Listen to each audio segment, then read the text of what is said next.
Hello there, my beautiful pumpkins, and welcome back to the Pumpkin Patch. If you are new here, hello, my name is Kloee Taylor, and on this channel, I believe we have one of the most cozy, vibey, autumnal corners of the internet.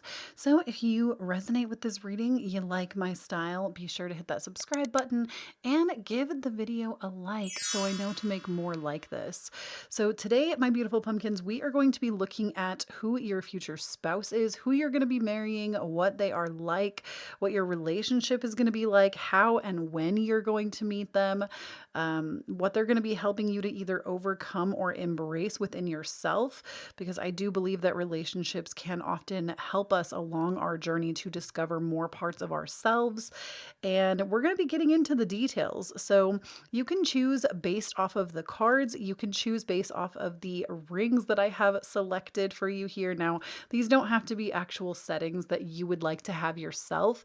These can just be ones that you think are pretty or one that you felt drawn to.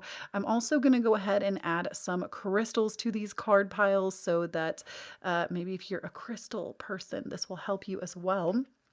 So pile number 1, you have this beautiful chunky piece of amethyst, and that's going to be right here with the Crystal Visions Tarot. Pile number 2, you have this, it's kind of heart-shaped actually. I didn't notice that until right now. This beautiful heart-shaped piece of black tourmaline with the Gentle Heart Tarot. One of my personal favorites. If you want to get this deck, make sure you use my code pumpkin10, and I think I also have like a link to Bow Life's website. It's one of my all-time favorite decks. I love the Gentle Heart Tarot. Pile number 3, you have this Fight Evil, Win Love. I can't remember what this deck is actually called, but it is a Sailor Moon based deck. Again, linked below, of course, and you will have this with a piece of citrine. And pile number 4, you will have the lovely Omens Tarot with this piece of red goldstone. I know it looks pretty orange, which it is, but for some reason they call it red goldstone. And I don't know if you can see in the camera, but she's like really sparkly. I don't know if the camera is going to pick it up nicely, but she is. She's very sparkly. But in any case, I hope that all of these indicators are helpful to you to decide which is yours. If you still feel like you're confused about which pile you want to go with, I know it's a lot of energy to contain. You can check out the timestamps in the description box down below or in the top pinned comment, and sometimes your lucky numbers will be present there. I would also encourage, if you're somebody that's already married or in a committed relationship, that you listen to this reading as well, because I have found I've been with my partner we're on 14 years this year, and even when I go back and listen to like who you're gonna marry or who's your spouse types of readings, I find that they always nail my spouse to a T, and I'm like, oh my gosh, how did they do that? So we're gonna go ahead and get into it after I let you sit here with some meditation music to make a decision. Please know you're never gonna choose wrong, and that you are more than welcome to choose multiple piles. Your person could be a collaboration of a couple of piles. So take your time with it, and I'm gonna go ahead and quiet myself down and turn the meditation music up.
All right, pile number 1, if you chose the Crystal Visions Tarot, the ring that I showed, and the amethyst here, this is going to be your reading all about your marriage, your spouse, how you're going to meet, what they're like, etc.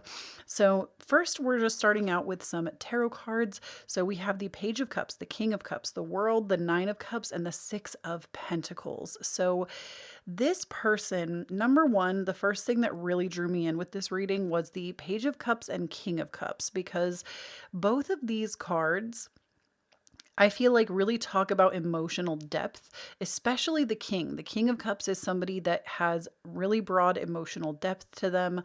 They are able to handle really complex feelings, but they don't let their emotions really override them. And it's not to say that they don't have feelings. It's quite the opposite. They actually feel a great deal. They're just very mature about how they choose to deal with their feelings. Like, you're not going to be married to somebody that's going to be like slamming doors and stomping their feet and doing things that are a little bit more of a sign, especially in the psychological realm, of immaturity when dealing with like arguments or things like that. I feel like this is somebody that comes to the table that's really calm and cool and collected, and they're not going to like lose their temper at any point in time. With the Page of Cups, I also feel like they have had to grow into this person throughout their life. Maybe they actually started out in life being somebody that was highly sensitive, and they had to learn to kind of temper into their emotions and become somebody that really kind of rules from their heart.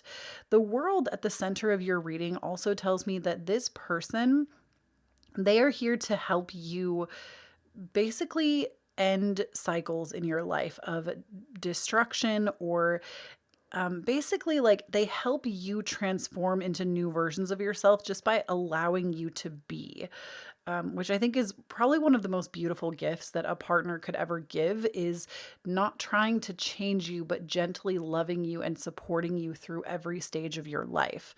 And with the World being here, especially because there are like butterflies here too, it just really says to me that you are going to go through a lot of transformation in your life, and they are actually here to really be an emotional backbone and support to you while you go through these changes. The Nine of Cups tells me that this is somebody that you have truly manifested. So this tells me that you really need to make sure that, just like one manifestation tip from me to you, is you really want to make sure that this person, as you're calling them into your life, you are filling this space in your life for yourself, because that is the most important thing when it comes to manifesting an outcome or a person or a feeling, is you have to become that person for yourself first. So to give you an example, it's like, if you want somebody that remembers to bring you flowers, you need to be doing that for yourself. If you want somebody that has a really mature, calm, cool, collected way of approaching situations, you need to mirror that in yourself. If you're somebody that wants a like really active partner, you need to mirror that in yourself and make sure that you're somebody that's really active.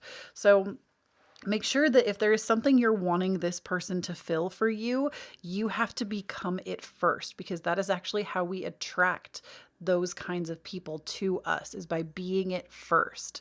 And it's actually hilarious how the universe can make this work, because even in my own life, I have seen where I have tried to manifest a specific type of friend to like fill this void in my life. And I did manifest a specific type of friend, obviously not a relationship, like romantically entangled, but I did manifest a friend, and we mirrored the exact same energy at each other. And it was energy that it was, both of us were trying to fill a void with the other person, and we weren't meeting as two whole and complete individuals that wanted to share in this fantastic relationship. So I feel like if this relationship is not going to be that, it's going to be something that is very fulfilling and very transformative. But that's like my one word of advice when it comes to manifesting this person, because you can and you will. Like, getting the Nine of Cups in a relationship reading, this to me says that you have all the power of the universe supporting you to manifest this person.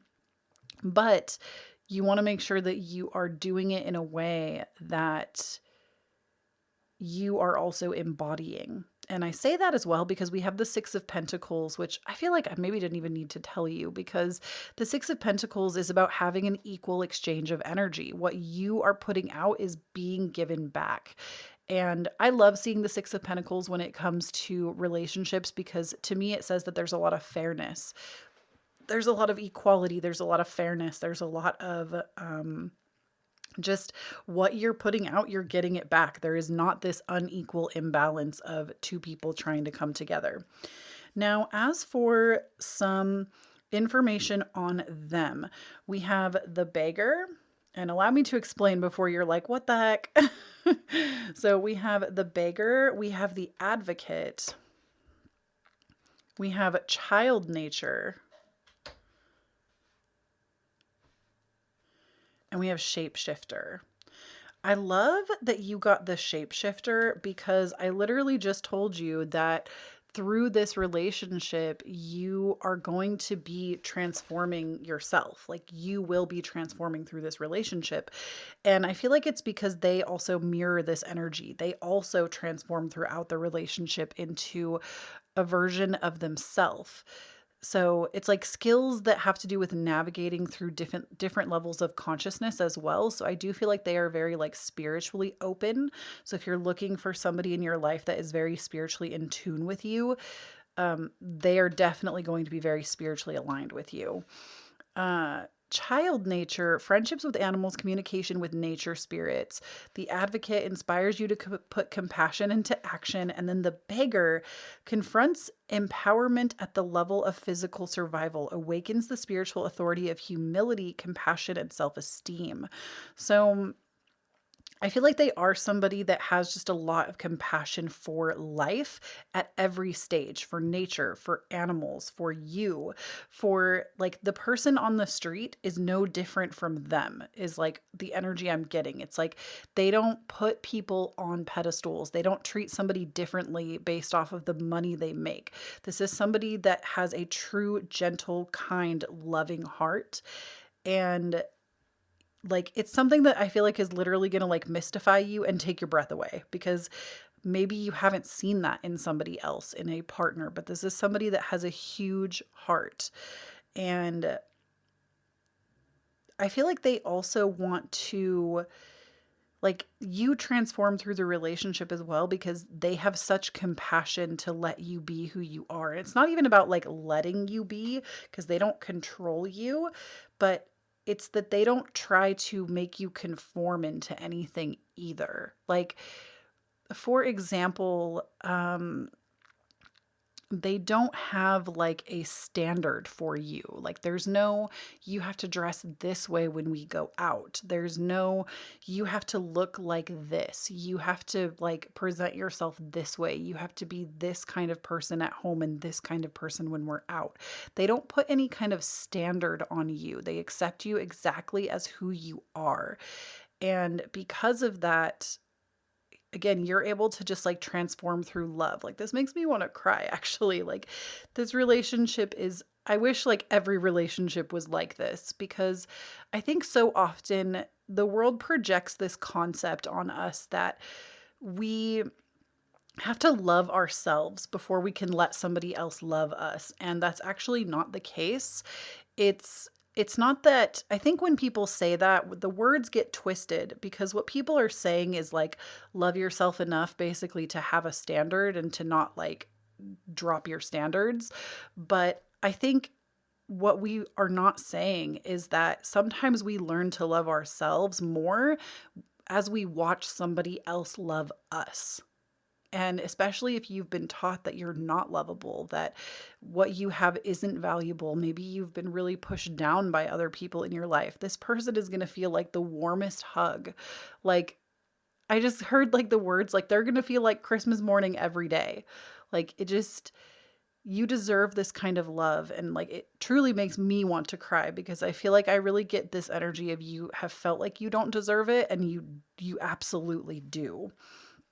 Now, how you are going to meet, we have leg, which says stepping into new experiences. So I think that with leg, this is like you do have to put yourself out there a little bit. Now, that doesn't mean you have to go and say yes to every social occasion, but you do have to say yes to some things. And not just sitting at home and waiting for this person to walk through your front door. You have to put some energy into stepping out of your comfort zone and putting yourself out there a little bit. It's the same way when you want to make new friends. Like, nobody is just going to knock on your door and be like, hey, I'm coming in, let's hang out. You have to go to the coffee shop. You have to go to the club. You have to go to the library. Like, wherever you would like to spend a lot of your time, that is where you should go to meet people. So if you're not a clubber, don't go to the club. If you're not a reader, don't go to the library or the bookstore. Maybe you want to go to like a spiritual center. I feel like they do have those in some places. I can't say that there's one in my town, but like if I travel even just a couple towns one way, I can find something. And obviously that is going to be like dependent on where you live. But I do feel like you are going to have to step out and do some things that you've never done. And that could feel really uncomfortable in the beginning. Then we have Cup. You should accept valid criticism. So first of all, I do see this as a sign of possibly you meeting them at a coffee shop. And this is why I said, like, go get the coffee. But I also think that something that's going to attract them or you to them immediately is it's not even about like they have to put you in your place, because I think that that's a whack energy too, but it's like they know how to give you criticism that is actually constructive, that would allow you to make tangible change instead of just picking you apart for no reason. And this is something that intrigues you about them, is they just have such a way of saying things that is gentle and loving, but also gets the point across. Then we have Kite Vacation. So this is interesting too, because I do feel that this is somebody that you could meet on vacation. So that could also be the new experience, literally a coffee shop on vacation. Are you kidding? I always tell myself, and you can totally steal this from me if you want to. I promise I won't take it personally. If anything, I think it's a good thing, and we should strive a little harder. I only have one rule when I go on vacation, which is rare, but I only have one rule, and that rule is no Starbucks. So I have to go to local coffee shops when I vacation, because I want to experience what it's like to be a local instead of just doing all the touristy stuff. So I would encourage you, if you have a vacation planned, try out some coffee shops that aren't just a Starbucks, or go to a place that you normally wouldn't. And you might just be surprised at who you'll meet there. And then we have, something else I want to say that I just heard right when I pulled this next card up is they also might be somebody that like owns a coffee shop or works at a coffee shop or like has worked at a coffee shop. There's something about that I keep hearing. So just keep that in mind.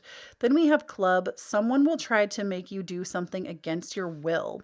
So what I think is interesting about this one is I don't get the notion, because they have such gentle energy that I have tapped into. They are not trying to make you do something against your will. I feel like if anything, they are going to help you to transcend. If people in your life, like family or friends that really shouldn't be your friends, try to influence you in this way, they are going to be like, whoa, whoa, whoa. Let's look at this from a different perspective. And why are they pressuring you? And they're actually going to create such a lightness in your life with their perspective. Now, we also have for you Jupiter return benefits. So this is just like a little bit more about them. Jupiter is the ruling planet of Sagittarius. So they could have Sagittarian energy in them. This is going to be Sun, Moon, Rising. I would also pay attention to their Mars and Venus. Those are the major points in someone's chart that make up a lot of their personality. So look for Jupiter. You could look for a Jupiter placement as well. But I would ultimately say, everybody has a Jupiter placement, so I don't really feel like that gives us enough information. I would look for Sagittarius energy. I would look for either an abundance of it or somewhere really specific, which, like I said, Sun, Moon, Rising, Mars, or Venus. And Then we have the South Node of life's debts.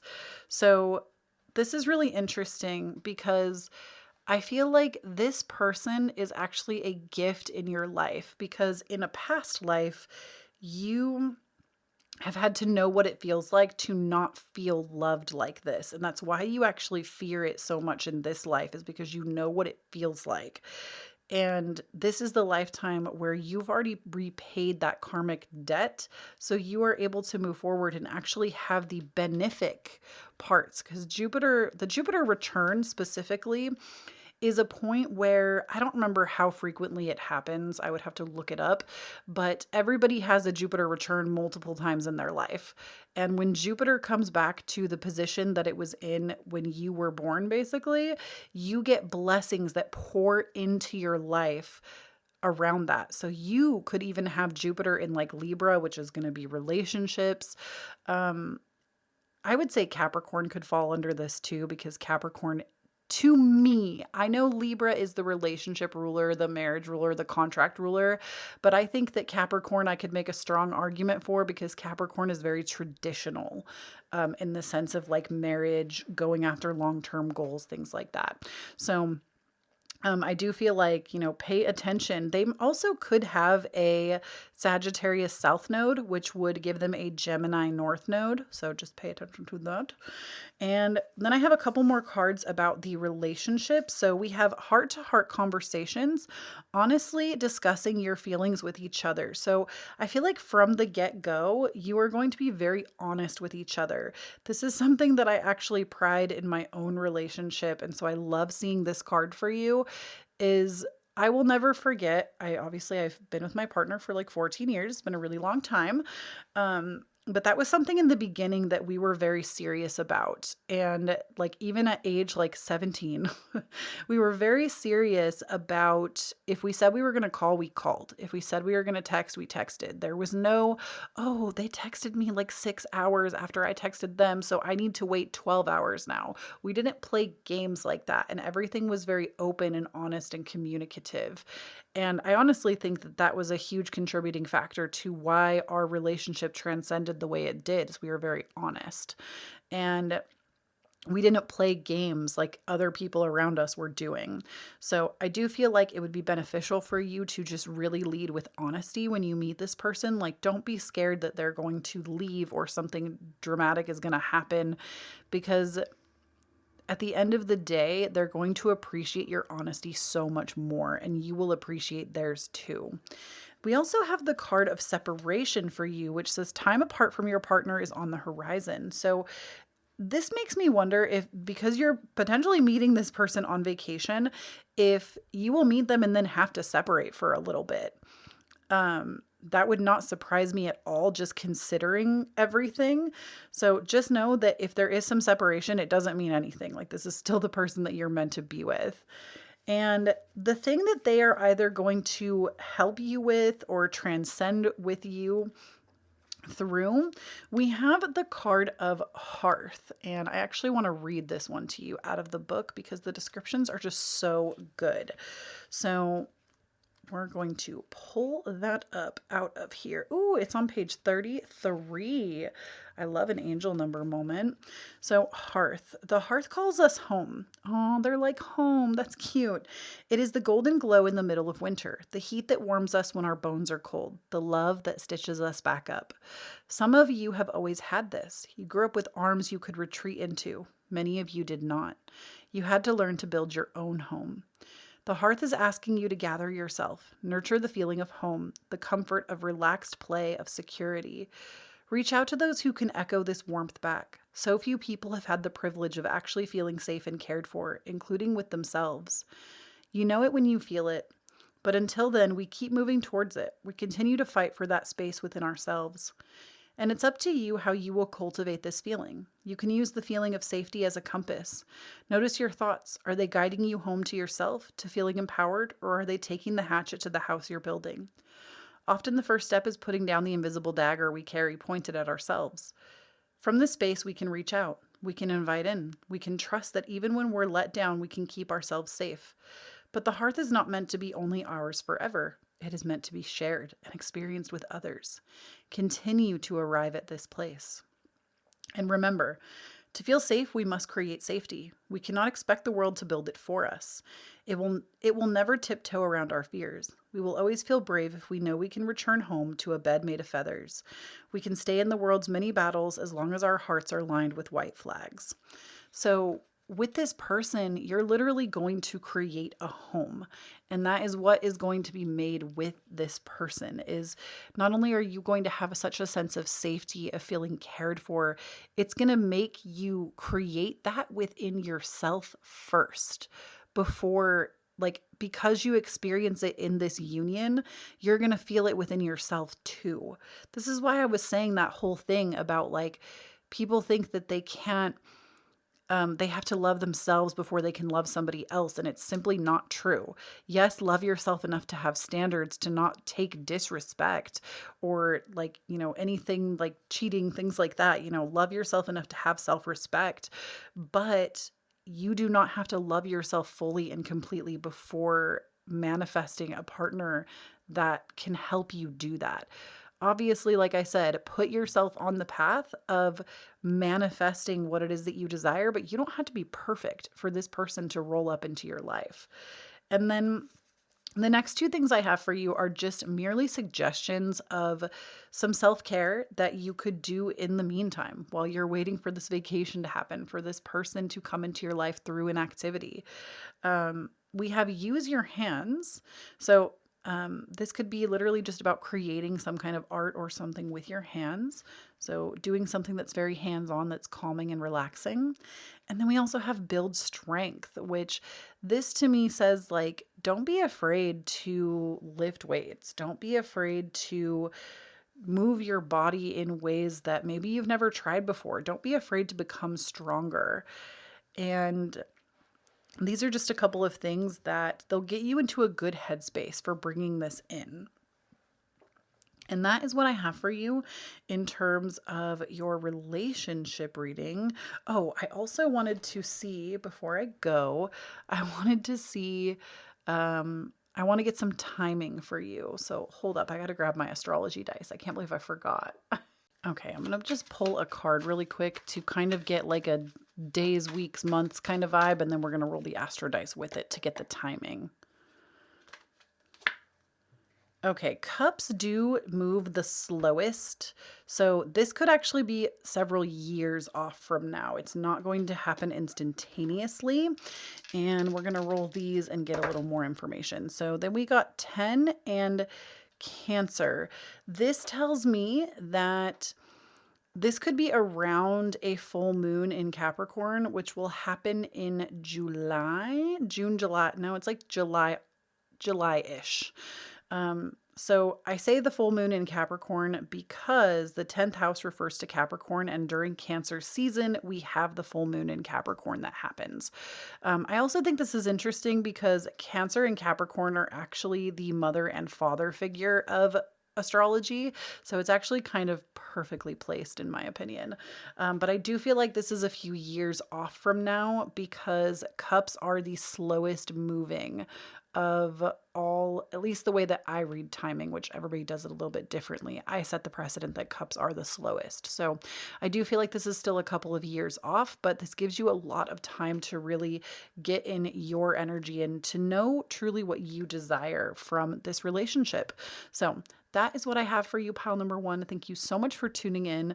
If you would like to support me anymore, I would really appreciate a like on this video. And if this reading resonated, please, please, please leave me a comment down below. Can you just leave me like a cute little pink heart emoji, like the one that has the 2 hearts. It's one of my favorite emojis. If this resonated, leave me one of those. Like this video so I know to make more relationship readings if you want to see those. Oh my gosh, this flame, you probably can't see it from this angle, but this, oh, you can't even see it in the video. It's the back flame. You still can't see it, but there's a back flame and it's like splitting into 2 and it keeps making like a heart shape in the flame. It's really cute. That's funny. So leave me a heart down below if this resonated. And Also, I just want to say thank you. Thank you for listening. Thank you for staying till the end of the reading. If you're still here, I really appreciate you. And I'm so grateful that I get to show up to work like this every day. So, just from my whole heart, I just wanted to take this moment to really say thank you. Now, if you would like to support me more as a creator, I would encourage you to check out my Patreon. I have weekly energy readings that go up, cards of the month. We do a workshop every new moon to manifest your dream life, which I help you actually decode your birth chart. We usually do a live event and I'll help you work through that so you can figure out what to manifest to supercharge your intentions. And that happens once a month. I also have exclusive pick a cards that go up there every month that you can't get here. They're only available there, and so much more. So if you would like to join that, please do so. It really helps me out as a creator. And you can also, if you feel called to, leave me a tip. I do accept tips for my readings, though I never expect them. I do have my Cashapp, Venmo, PayPal listed down below for you. I also have my wish list if you would like to send me a gift. Again, I don't expect that, but letting you know that it's there. I also have my podcast, Divine Authenticity, which goes out every single Tuesday morning at 4:44 a.m. Pacific time. Sometimes we do a sneaky little Friday episode as well, but this month, during the month of November, I have been focused on getting into the hot girl energy, hot guy, hot person, and really becoming your best self. So if you feel like you need some motivation, I would highly encourage you listen to the podcast this month because I have episode layered on top of episode about giving you that motivation that you need to be your baddest bitch self. And last but certainly not least, if you would like to follow me around the web, I do have the handle Kloee Taylor, no periods, no extra letters, no spaces, no underscores, no numbers, just Kloee Taylor spelled exactly like it is here on every single platform. So TikTok, Instagram, and I think that's everything. So thank you so much for tuning in. Please do not forget, when you stand on your own authenticity, you empower everyone around you to do the same. I love you so much, and I'll talk to you in the next one. Bye. Hello there, pile number 2. If you chose the black tourmaline, this is going to be your pile. So what I can tell you first about this person, we have the Hermit, the Three of Crystals, the Knight of Swords, the Hierophant, and the Magician. So initially, if we're going, basically, I'm kind of looking at like their personality in the beginning, and then like as it evolves alongside you is the impression I'm getting. So first and foremost, with the Hermit, they might be somebody that's a little standoffish or shy, or maybe you had to like, maybe you are the one that's going to have to like ask them out or get their number or shoot them a text, or you might have to actually push a little bit. Now, obviously, don't be gross about this. Like sometimes no just frankly means no. I would say more often than not that is the case, but if this person does show some like mild interest, I would say like, you know, you might have to ask them a couple of times if they want to go out, because the thing is they are somebody that really prioritizes their personal time and their own inner peace.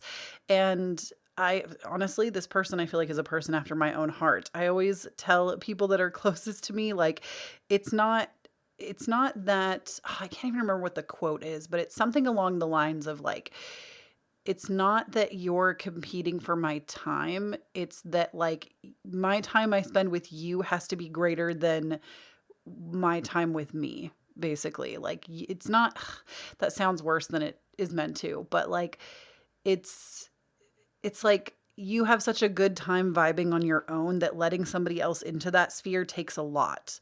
And I feel like that is the energy that I'm getting from this person initially. They might be a little more standoffish or a little more shy. I don't even look at the Hermit as being shy. It's not, I don't think like other people make them uncomfortable. It's again, they're just really cool vibing in their own energy. And to get into that energetic space with them, I do feel like it might not seem like they're like over the top interested at first. And then we have the Three of Crystals, which tells me that they are actually quite the visionary, which I really love. Visionary people, I feel like there are not enough of us in the world. And the Three of Crystals is like having a very zoomed out perspective and being able to see the long term, being able to see something from a bird's eye view instead of just trying to get like the day to day, like it's almost like they don't necessarily really play into instant gratification. They're able to see like a long-term vision. They're somebody that definitely has a lot of goals, dreams, and aspirations for themselves. And that might actually be why they are coming up immediately as the Hermit, because they've taken a lot of time out to grow. I do see that this person is quite evolved. Like they do not give me immaturity at all. This is somebody that to me is like very serious,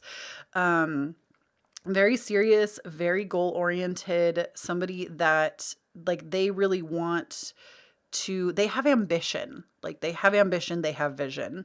The Knight of Swords tells me that they do wait for the appropriate moment to take action, because I do feel like the difference between like the Knight of Wands and the Knight of Swords, there are a lot of differences, but one that I always think is really important, especially when I see it in this kind of reading, is that if this had been like the Knight of Wands to me sometimes can move too quickly without thinking. And the Knight of Swords to me, it's like they have like a breakthrough important idea that really strikes them, and they're going to think it all the way through before just running for it. So I do feel like they have a little bit more of like clarity behind the decisions that they make. And this also leads me to say that I do feel like they have some level of maturity to them. They have been through a lot in their life. And by the time the two of you meet, they might just seem like they're really wise, like they know a lot because they've been through a lot and they've had to kind of study themselves. The Hierophant also tells me that they tend to be very serious. They might even be more on the traditional side of things, which to me, as a Sagittarius rising, I feel like tradition sends me running and screaming away. But for you, maybe tradition is something that you really, really, really value, especially if it comes to like family traditions, family values. This might be something that you might be somebody that also really holds those traditions really close to the heart. And this is not a bad thing. I feel like the only reason I put that out there is like, y'all know if you've been on my channel for a long time that me and the Hierophant, we are not friends. Like this, I don't think any cards in the tarot are ultimately bad. And the Hierophant is like, it's not a bad card. I feel like many people hold tradition very close to them, but I feel like even in my own family line, like Kloee just has some wounding around tradition and being like held back by it. So when I see it, I'm like, oh no. But I think that it can be a really beautiful thing if this is something you're looking for, is somebody that holds value, tradition, maybe like, especially when it comes to like marriage. I think the Hierophant can be a very beautiful thing, because especially if you come from a family where you don't have a lot of family value or tradition, or nothing is held sacred, this could be the family that you actually marry into that holds those tradition, that like does those cute like Hallmark family movie things. And I got to tell you from personal experience, there are families like that exist. I know I was not raised in one, but I've seen it in like friends' families. There are families like that exist. And so I feel like this is more of a notion to me of not just them holding some kind of traditional value in themselves, but especially when it comes to family, I feel like there is some like traditional family value. So if you're somebody that like you really want to marry into a family that feels like warm and loving and inviting and holds tradition really seriously, then this is going to be the right person for you. And that is what, like, I would say that this can be two things. If that's something that you're looking for, this is a great thing. But if this is something that like you're going to have to like fight them to go to your parents' house over their parents' house over the holidays, like just be aware. They definitely hold some really close family traditions. So this can be, again, a great thing, or it can be something that you just need to be wary of, because I do feel like that's something in relationships that isn't talked about enough before you commit to somebody. You need to like have the discussion of what family means to you, because some people have it like, I'll put myself right out there. I feel like Kloee Taylor does not have a family oriented bone in her body. And thankfully my husband and I are very much both on that same page. But I've definitely seen throughout like friendship relationships or like other couples that I talk to, this is like a really big point of contention where the family stuff doesn't line up, or they constantly visit one side of the family and not the other side, or like, and this becomes like a really sore spot. So I think this is coming up for a reason, not because it's something that can't be worked through. I think that this is something that might just be a sore spot. So you need to make sure that you know, basically just to have like open, honest, candid conversations about what family means to the both of you, what tradition means to the both of you. And I think that this is true of any couple across the board. And then the Magician tells me that this is really interesting, okay? Because from like the evolved perspective, they go from being a hermit with you where they're really maybe more closed off, a little bit more like not going to fully let you in. They're doing their own thing. And they blossom into the Magician. And the Magician is, it's almost like that personality type where like you think that they're soft spoken, they don't really talk a lot, but then when you get to know them, you like can't get them to shut up, kind of thing, in a good way. The Magician to me is all about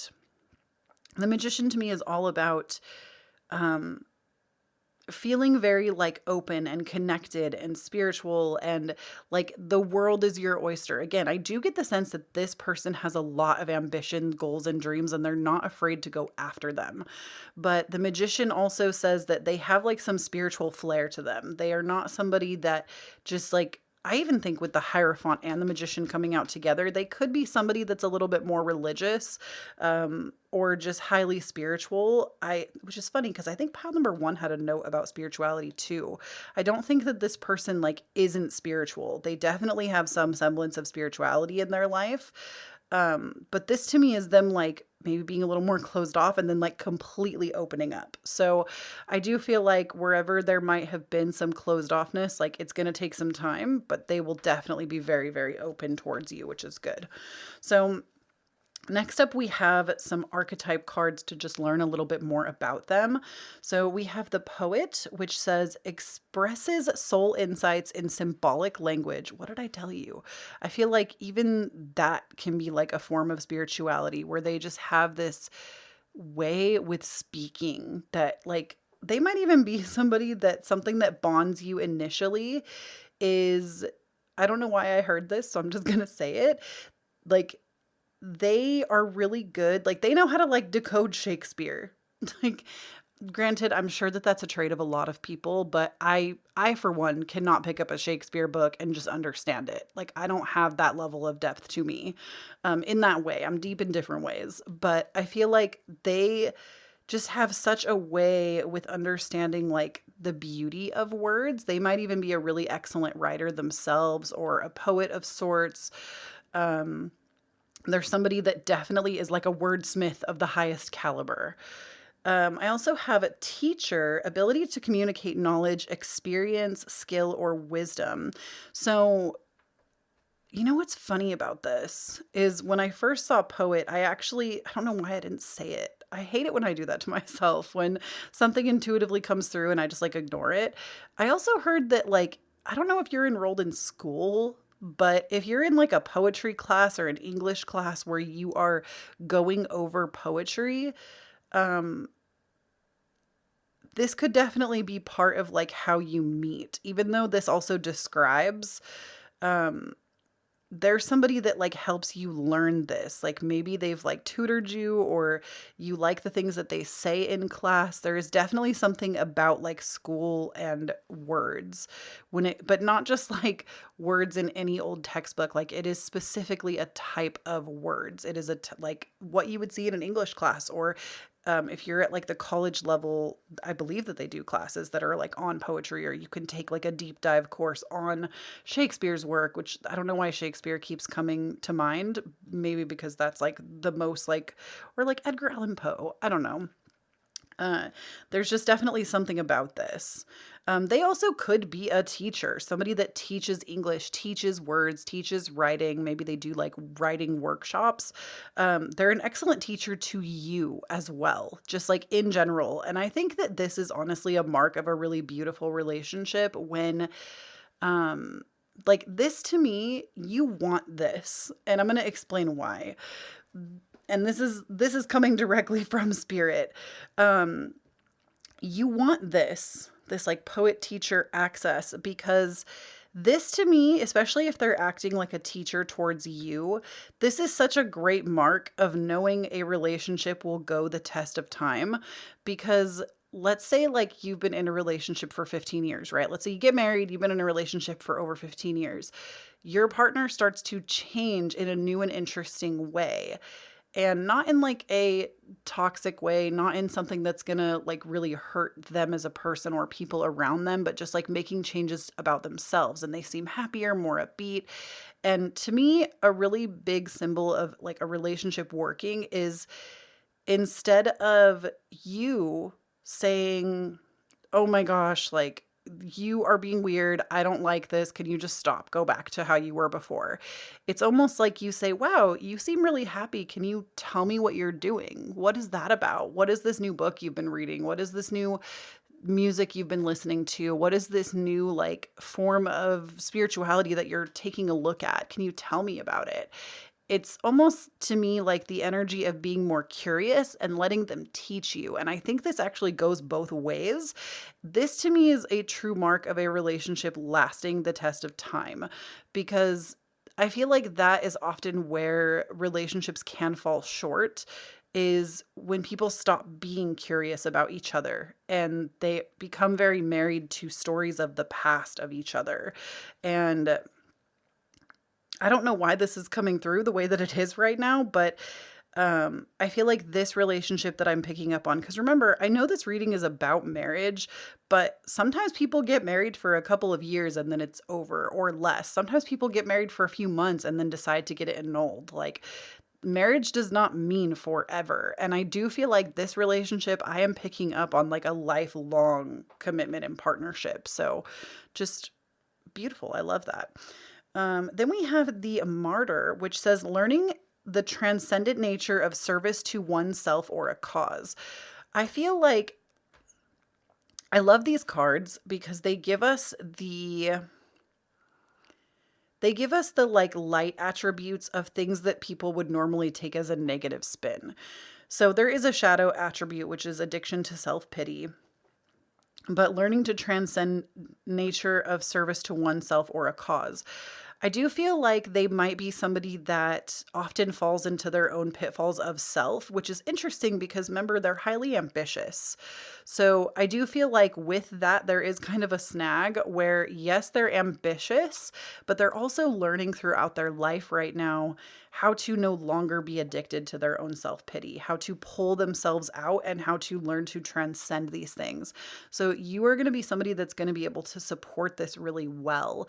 In the beginning, especially if they like, I don't really feel though that this is something that like they maybe are already working on this transcendence, because remember, I felt like this person immediately was a lot more evolved. So this could be something that they've had to work through, and they may even help you work through this as well. If you're somebody that often feels like, oh, why did this happen to me? Now, don't get me wrong. I am the first person to tell you, I don't think victim mentality is a bad thing. I think that in order to be the survivor or the hero of our own story, we have to let ourselves be the victim first. And I know most people would say, don't be a victim, get out of that, snap out of that. But I don't think we can actually learn or transcend that archetype without becoming it first. So, and I think there's beauty in learning to every archetype that is presented to us that we evolve into. That's on depth psychology learning for you. But the martyr, to me, I feel like they have really worked to transcend this martyrdom. I'm not saying that it won't crop up from time to time. I think when you are highly ambitious, this has the ability to happen sometimes. But I also think that because of where they've been and how many times they've tried and maybe failed, I say in air quotes, they have been able to pull themselves out. And so this is something that they're going to be able to teach you. Then we also have pioneer, passion for doing and creating what has not been done before. So, excuse me. I'm not going to lie to you. I downed a whole cup of coffee right before starting this reading. And so I feel like the coffee is finally hitting and I'm just like, anywho. So with Pioneer, because they are so ambitious, I feel like this is somebody that is very much a self-starter. They don't want to work for somebody else and like climb the corporate ladder. They might start there, but they have a true passion and drive to do things on their own. Maybe even alongside you, but ultimately they are going to pioneer something new in the world. I feel like this is an important thing to know before you commit to somebody, because sometimes pioneering something, like, you have to watch this person alongside you have dreams and sometimes watch them fall apart several times before they succeed. Especially with martyrdom coming out next to it. I feel like this is just something to really be aware of with them. And they maybe have already done this before y'all have gotten together as well. And just know that throughout their life, I do think that there is success. They maybe have already succeeded in some ways, but this is something that you are going to see alongside them. Okay, now how you're going to meet. I have a few cards on that. So first and foremost, we have Wishbone, a wish granted.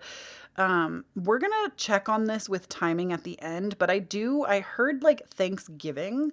If y'all celebrate, of course. I always think of the wishbone as a time around Thanksgiving because oftentimes people will have turkeys at their table. And I don't know about you, but my family always kept the wishbone and then two people would pull it, which granted, this is not going to be everybody's cup of tea. Some people don't eat turkey. Some people, like myself, do not celebrate Thanksgiving. There are a multitude of reasons why that would not be it for you. But I do feel like, again, if we're going back to that like familial tradition, their family may celebrate Thanksgiving and you just happen to be there for that. Or like you're at like a Friendsgiving or something. I don't know why that's coming through, but it is. Also with a wish granted, we're going to look into that with timing because that's really what I'm getting there. Then we have a wall, misunderstanding. So interesting thing about how you'll meet them with the wall. I feel like I really got that vibe with the Hermit. I feel like this person is really going to intrigue you in the beginning because they don't behave like other people that you've been interested in before. And at first, like, it almost gives me like Pride and Prejudice, like Mr. Darcy vibes. Like, we all kind of think Mr. Darcy's a jackass in the beginning. I'm just going to say it like it is. I feel like there is this energy of like, man, you kind of suck. But ultimately, it is a misunderstanding. It is a misunderstanding. And I think that that is also going to be a key indicator. Oh my gosh, I said key indicator, and here's a key. Successful outcome to your problems. So y'all are going to find a way to meet in the middle with this. And I also think what's interesting with keys, I mean, they represent so many things. They represent, right, car keys, house keys, locker keys. There's so many things that keys come into play. They also are the thing that unlocks something that is guarded with a lock, right? They are like the thing that undoes the lock. So what's interesting to me about key and misunderstanding coming out together, it's like how you'll meet is actually over some kind of disagreement. Like whether they try to like sell you on something at some point and then you are like, no, I don't like this. And they're the person that helps like manage whatever that is. There's something about having to like solve a problem. Like they're going to be like one of those, this is the last person on earth I think I would end up with. And let me just tell you from personal experience, that is exactly how me and my spouse ended up together. We've been together for 14 years. Just like as a side note, I'm feeling called to share. I will not give you the long extended version of the story, but one time somebody asked me if there was anybody that I would never date. And I literally said my significant other's name. And it's because in the beginning, like, he was a total jerk. I did not like him at all. And I had like gone through a breakup and he was going through his parents' divorce. I did not know that at the time. We were literally like 16 years old. And he was like, see, I told you it would never work out, like about me and my breakup. And I was like, this guy sucks, man. F this guy.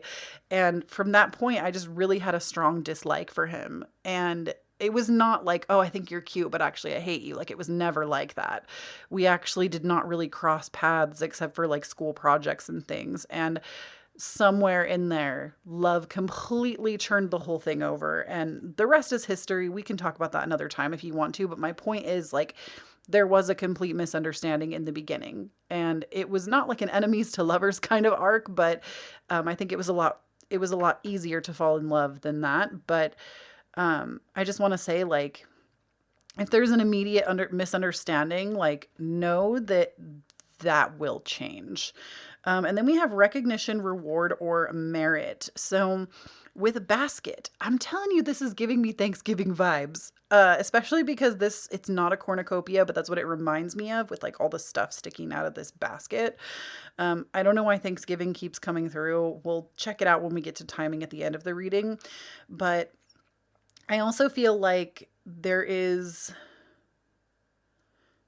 if there is some kind of like dispute or claim you have somewhere and they are somebody that handles that for you, I feel like they're also the person that's going to like help you get the reward. Like this could be so many things. This could be somebody working customer service. This could be somebody that is literally like a lawyer that works with you. This could be like, there's so many opportunities as to how. I don't even want to go super specific with it because I think that leaves the story like too closed. You have to remember that these readings are general and I am connecting with a lot of people's energy.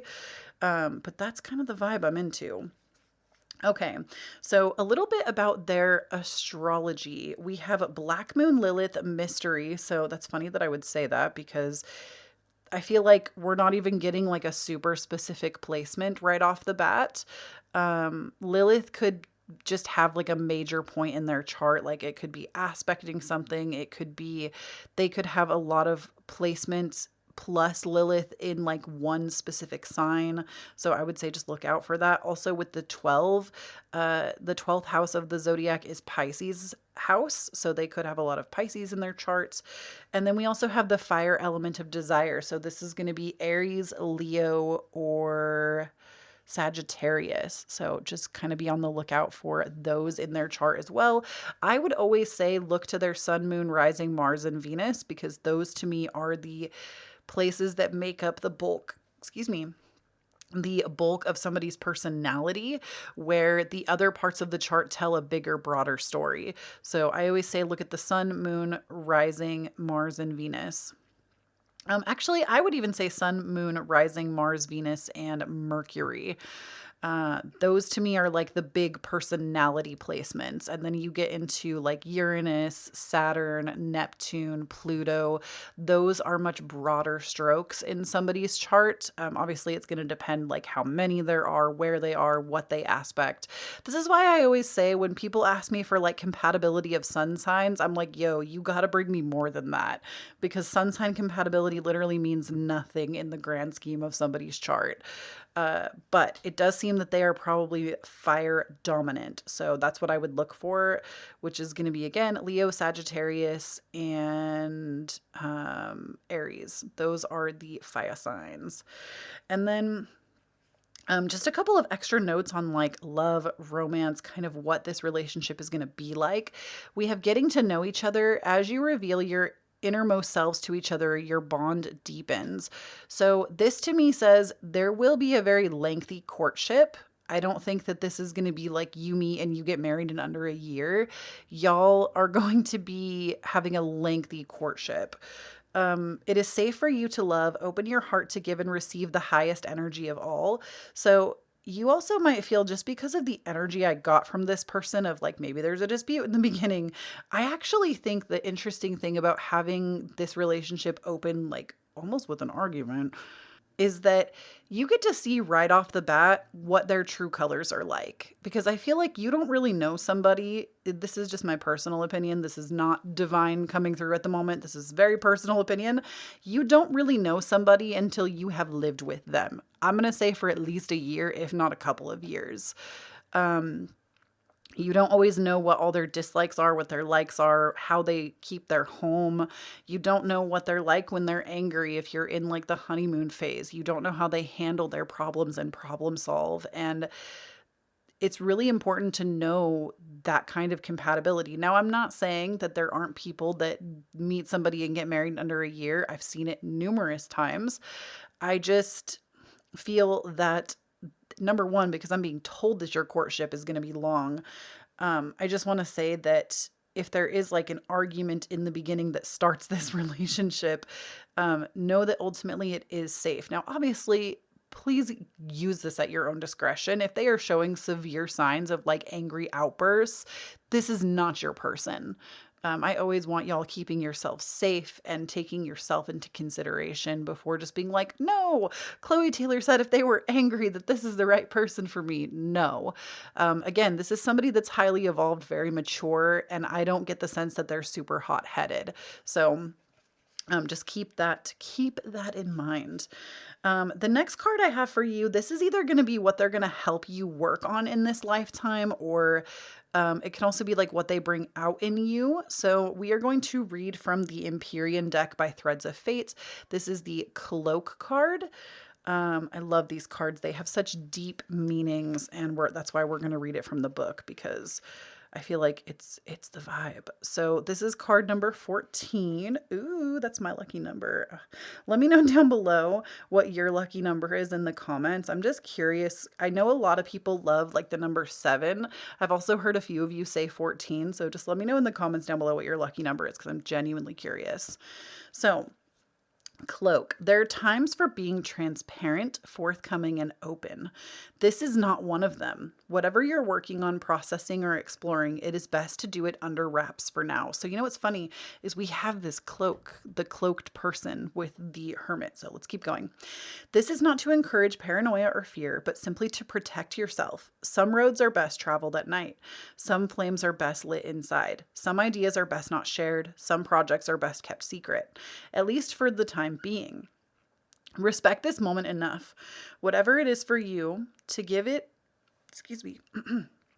to give it its best chance by keeping it within. Let it take root inside you. Protect your time and space from any external forces that attempt to interrupt, and let it grow.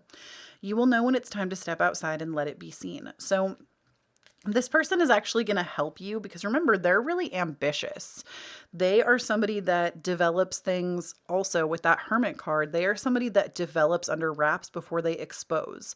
And they're really going to help you by example to come into your own, to understand things deeply before you open yourself up. Because something that will happen, and I've seen this numerous times in my own life, I've seen this numerous times in other content creators' lives that like are my friends, and we all have like talked about this and agreed upon it. I'm not like spilling tea.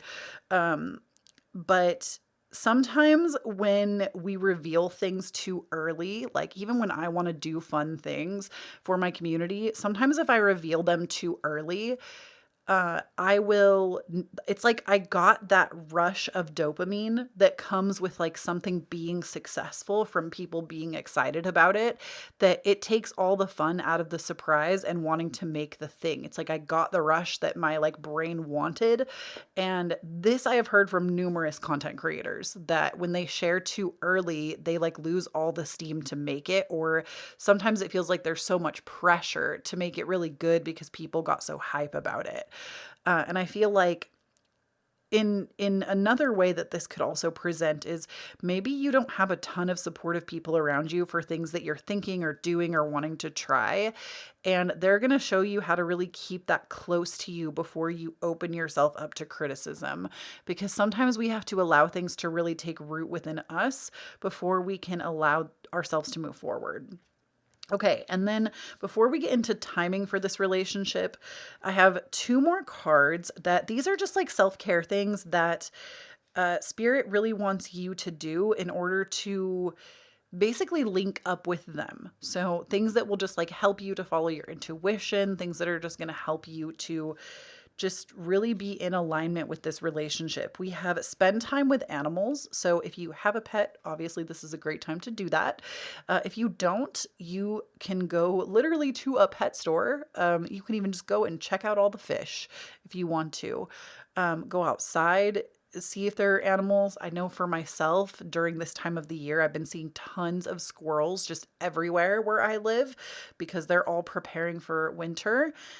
Just spending time in nature with animals is going to be something that just like raises your vibration.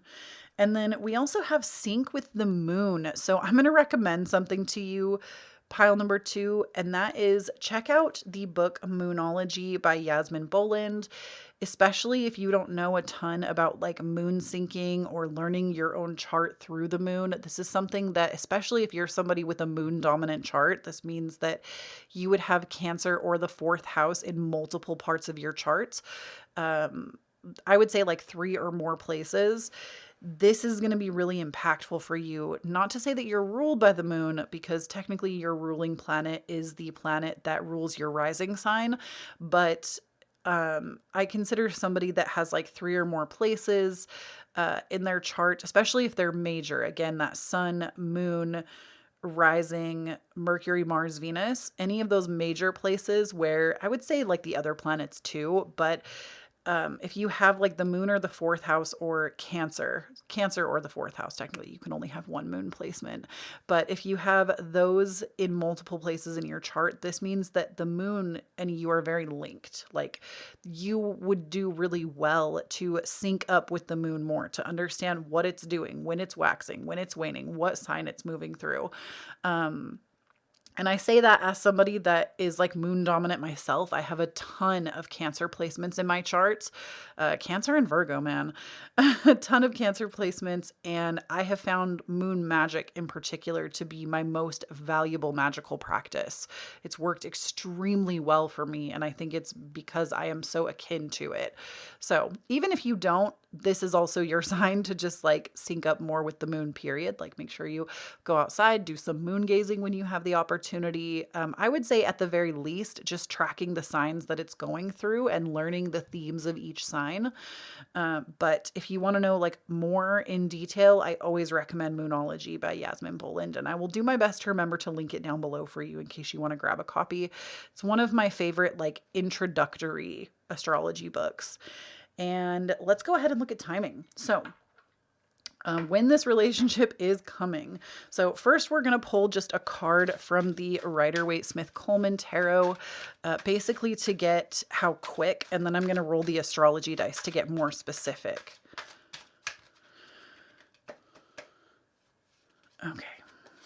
So we have the 8 of Swords, which swords are a little bit faster. So to me, I see this as within the next 8 months. I would say weeks to months. So it could be as soon as 8 weeks.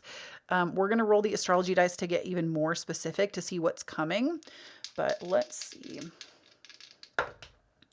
Taurus and the 10th house. So if it's within the next 8 weeks, it could be as soon as this Taurus full moon that's coming up, which is just in a couple of weeks, which doesn't necessarily cross over Thanksgiving, but it's close to Thanksgiving. And the 10th house, this deals with Capricorn. So this is going to be like January. So I feel like there is more potential that this is going to be within the next 8 weeks versus months. I'm getting like very soon energy. This person is going to crop up in your life. So that is what I have for timing. And that is what I have for you, pile number 2. Thank you so much for tuning in. Please do not forget, when you stand on your own authenticity, you empower everyone around you to do the same. I would also just like to say right here before you go, thank you so much for tuning in to my video. I really appreciate it. I love that you're here. I love this community. And I just feel like I feel a lot of gratitude for this community, but I don't always, I feel like, express it. And so I really just want to take a moment at the end of this reading to say thank you. Thank you for being here. You listening to this video is more than enough in terms of support. So just thank you so much for supporting the work that I do. And I thank you for letting me connect to your energy this way. And If you would like to support me more in a free way, I would always encourage that you hit the like button to let me know that you want more relationship readings, because I know I don't do a ton of them. That just helps me to know. Also, make sure that you hit the subscribe button to get more videos from me. And if you're really feeling generous, make sure you leave a comment down below and tell me that lucky number. I really want to know, because I'm a nosy little wench.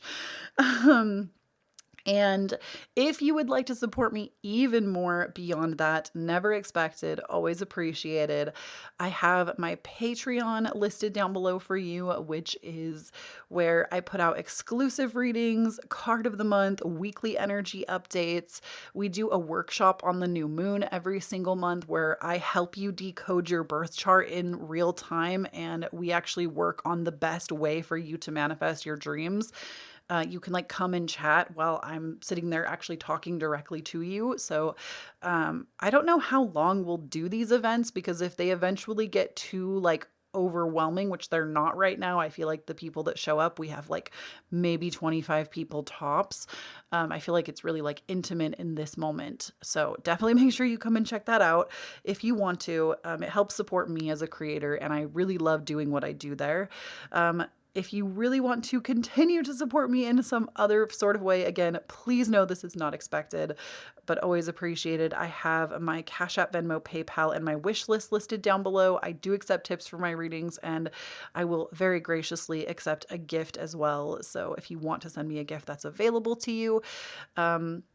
And just a few more things. I also want to make an honorable mention to the Discord, especially now that it's November. I just put out a new November challenge for our Discord community where I gave us a self-care bingo card, and we also have a new habit tracker.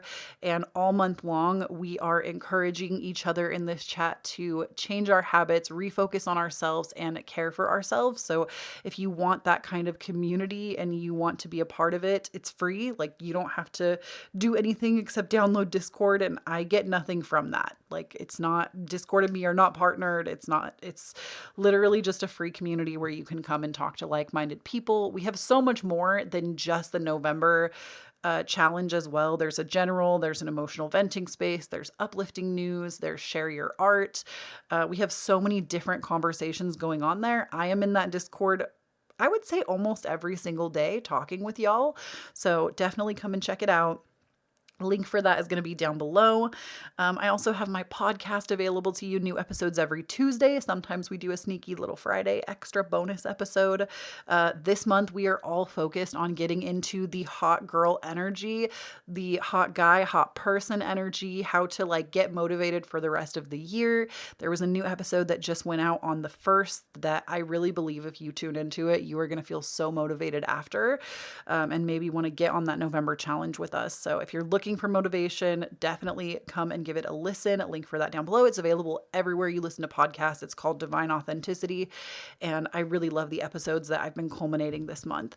And last but certainly not least, if you would like to follow me on social media, I am at Kloee Taylor everywhere. No extra letters, no underscores, no periods, just Kloee Taylor. I have that handle everywhere. So if you ever see anybody else with an extra E or an extra Y or some numbers, it is not me, always a scammer account.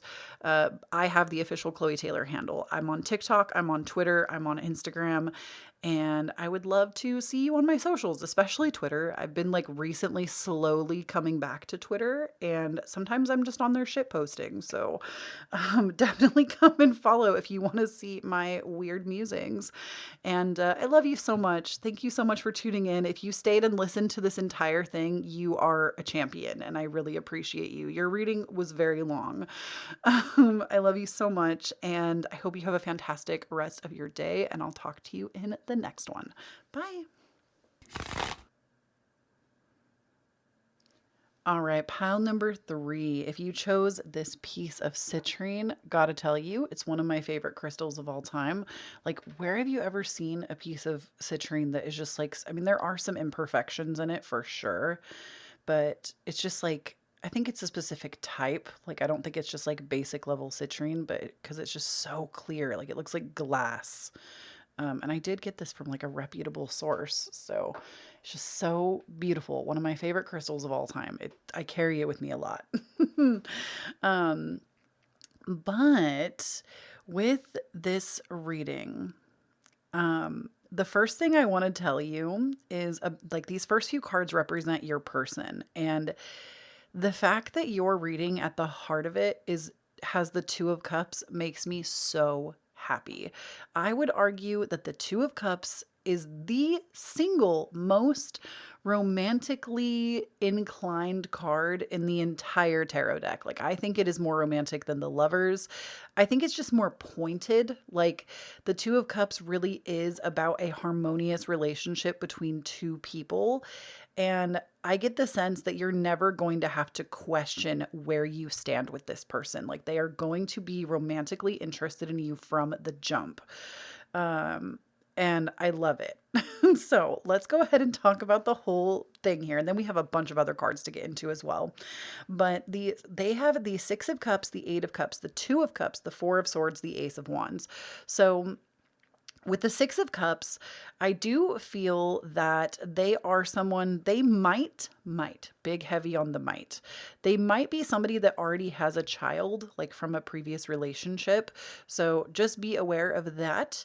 Not to say that that's a bad thing. I don't think there's anything wrong with that. But of course, there's always a, that's something that I feel like if I were going to get into a new relationship, I would really want to know, because that does impact the family dynamic and how it's going to work. So again, nothing wrong with that. I think it's weird that in society we like condemn people when they already have children. But I do sense that they might be somebody that already has a child. Which, like I said, nothing wrong with that. I think that you'll be a fantastic step parent. But Six of Cups also is a lot about like the past, but like it's almost like the inner child as well. So I do feel like this person might have a very like childlike energy about them, and not in like an immature or a bad way, but in a they have a lot of like wonderment about them. And I feel like they have maybe had to reconnect with that part of them because maybe they didn't have the best childhood. So they have had to recreate that in their adult life. So this is somebody that they definitely have a very childlike spirit, and they're a lot of fun. I think they will definitely make you laugh. They're a lot of fun. The Eight of Cups tells me that they definitely have had to walk away from some really important things in their life. You know, maybe they were previously tied to somebody else, especially if they have a child. But it also tells me that like maybe they had to walk away from family. Maybe they had to walk away from a career. There is definitely something that was good for them, but they still have some feelings or regrets about. This might be a topic of conversation when the two of you first get together. You'll know if they start like opening up about maybe past failures, past regrets, and just wanting to like rehash those details. The Two of Cups, like I said, very, very, very favorable. This to me says that they will be very interested in you from the start. You're not going to have to wonder, like from the day that they meet you. Like if they say they're going to call, they're going to call. If they say they're going to text, they're going to text. They will be very interested in you right away. This is not somebody you're going to have to like pry that out of. This is not somebody that plays games or plays coy with you. They are definitely very open about their feelings for you. And I think that they ultimately see you as somebody like this to me is the energy of like moving very fast, which again, not a bad thing. I think that when it's right, and you know. So I do feel like from the start, they might be like already talking about more kids or talking about marriage really early. They definitely don't want to beat around the bush. And that might be something that you're not used to. Like maybe you're used to really people wanting to be very slow with you. I don't get the sense that they are a slow moving individual. When they want something or someone, they will go after it and pursue it. So you're going to know from the start. They also are somebody I feel like that is highly romantic. And I think that this also comes from that inner child persona that they carry with them, because they might have very childlike ideals about what romance is. Not to say that, again, I feel like I'm having to continuously stop myself and say this is not a bad thing. Like, it's almost like they get a lot of their ideas about romance from like movies or something. And so they are that kind of person that will get you flowers when it's an important day. They are that kind, or just because they are that kind of person that if they go to the grocery store, they're not going to come home without a little treat for you. If like they definitely are not opposed to like grand gestures and making you the apple of their eye. So if you want, like, I feel like, are you a Leo Venus? I say that because I feel like this is something that a Leo Venus would like fall over themselves for. Like, Leo Venus really wants to be made a big deal out of by their significant other. And this to me is like they would play right into that. So if you're ready for somebody to like be obsessed with you, again, not in like a gross way, but in like a really appropriate, well received way, this is very much that. The Four of Swords tells me that they are also really good at slowing down, resting. They might be somebody that has a very like, they don't move until they feel inspired to move. And I could see where this could be something that would drive you bananas if you're somebody that's like, no, maybe I always make the joke in my own relationship that I'm a hustler, but my husband is a gangster. He's not actually a gangster. He always says that he's an opportunist, but I always tell him, I'm like, I'm a hustler, you're a gangster. That's the difference between me and you. Like, I am not afraid to go out there and like work for something and be really ambitious, where he's like, nah, I'm just going to wait for the opportune moment and it will work out. I feel like they are somebody that with this Four of Swords, though, especially paired with the Ace of Wands, they are somebody that they are a lot more grounded in their approach and they don't move until they feel ready to move. So that's within anything. Like, they wait for ambition to strike them. They wait for motivation to strike them. And then they go off. They go off and they do what feels like correct or what they feel called to. And again, I think this really has a lot to do with that inner child. Oh my gosh, you're going to die when you see these next cards. I nailed this. I nailed this with the inner child. I didn't look at these before. You'll see. I'm going to show you, okay? So we're going to go through some archetype cards. Let me just show you what is here. I nailed this. They have child wounded. Awakens compassion and desire to serve other wounded children. Opens the learning path of forgiveness. So this, again, remember how I said to you, I was like, I don't know, like their childhood maybe was something that was difficult for them and they've had to like light that internal child back up. And so being that like playful inner child is really important to them. And it's because I get the sense that they did not have the best childhood. And even if they are somebody that has a child, I feel like that child really is their whole world. Like, they have really taken it upon themselves to give this child the life that they did not have. And not in like a, you have to be something for me, sweetie, in a, I see how precious children are because of what I went through, and I want this child to have that ability to like be a child and not feel like they have to be more right off the bat. But it's because of their own inner wounding that they have had to work through.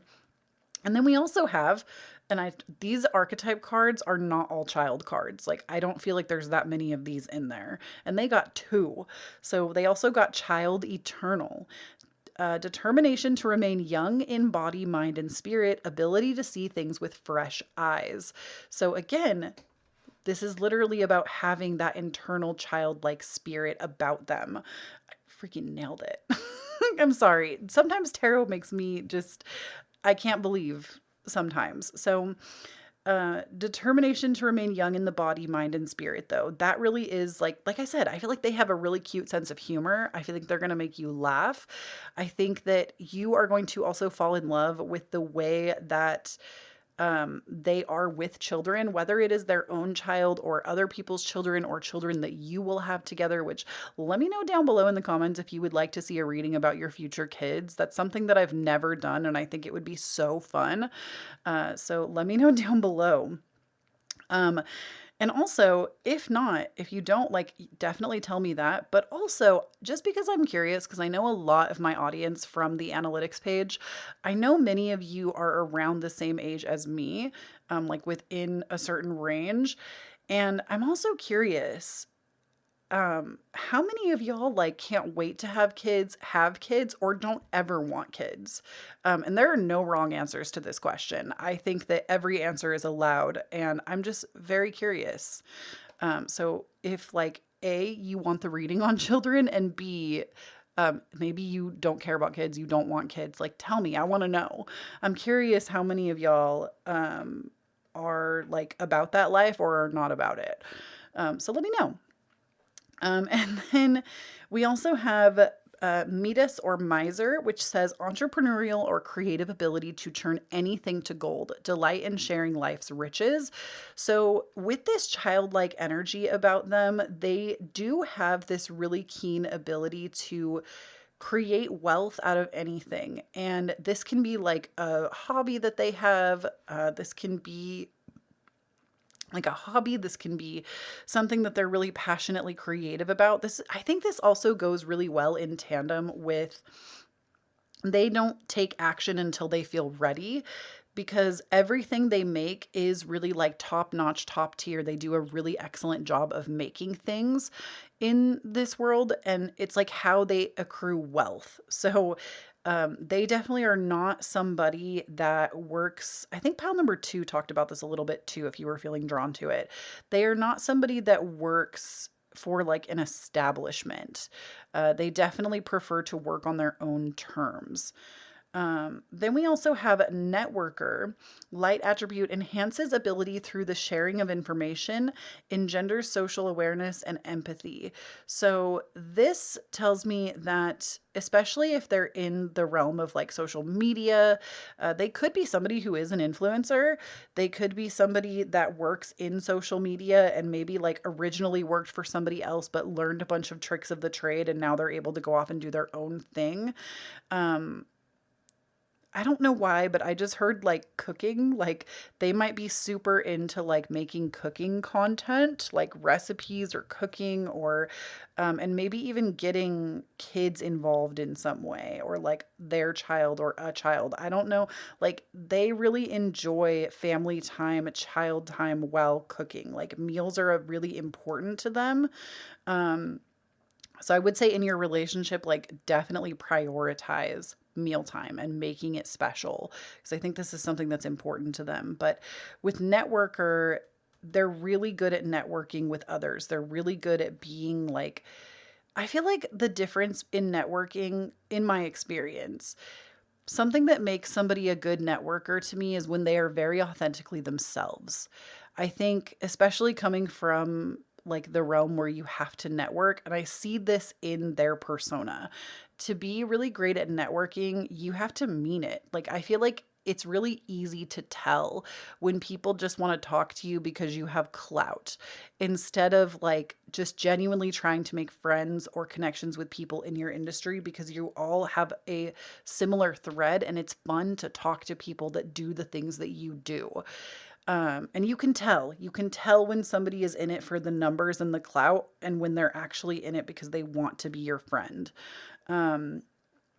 And I feel like this person, they are very like gentle, childlike nature. So I would also say like be careful with that, because you will be next to them while they're doing these things. So be careful with that, because they have the potential to really get hurt, because there are so many people that will try to take advantage of that really beautiful, light, positive energy. And they need to be like very aware, because I get the sense that with all of this childlike energy, they are more susceptible to being taken advantage of. So just be wary of that. You might have to be the person that is like the person on their shoulder reminding them like, hey, not everybody has the same heart as you, and that sucks, but it is the reality of what you're in. So now how you're going to meet.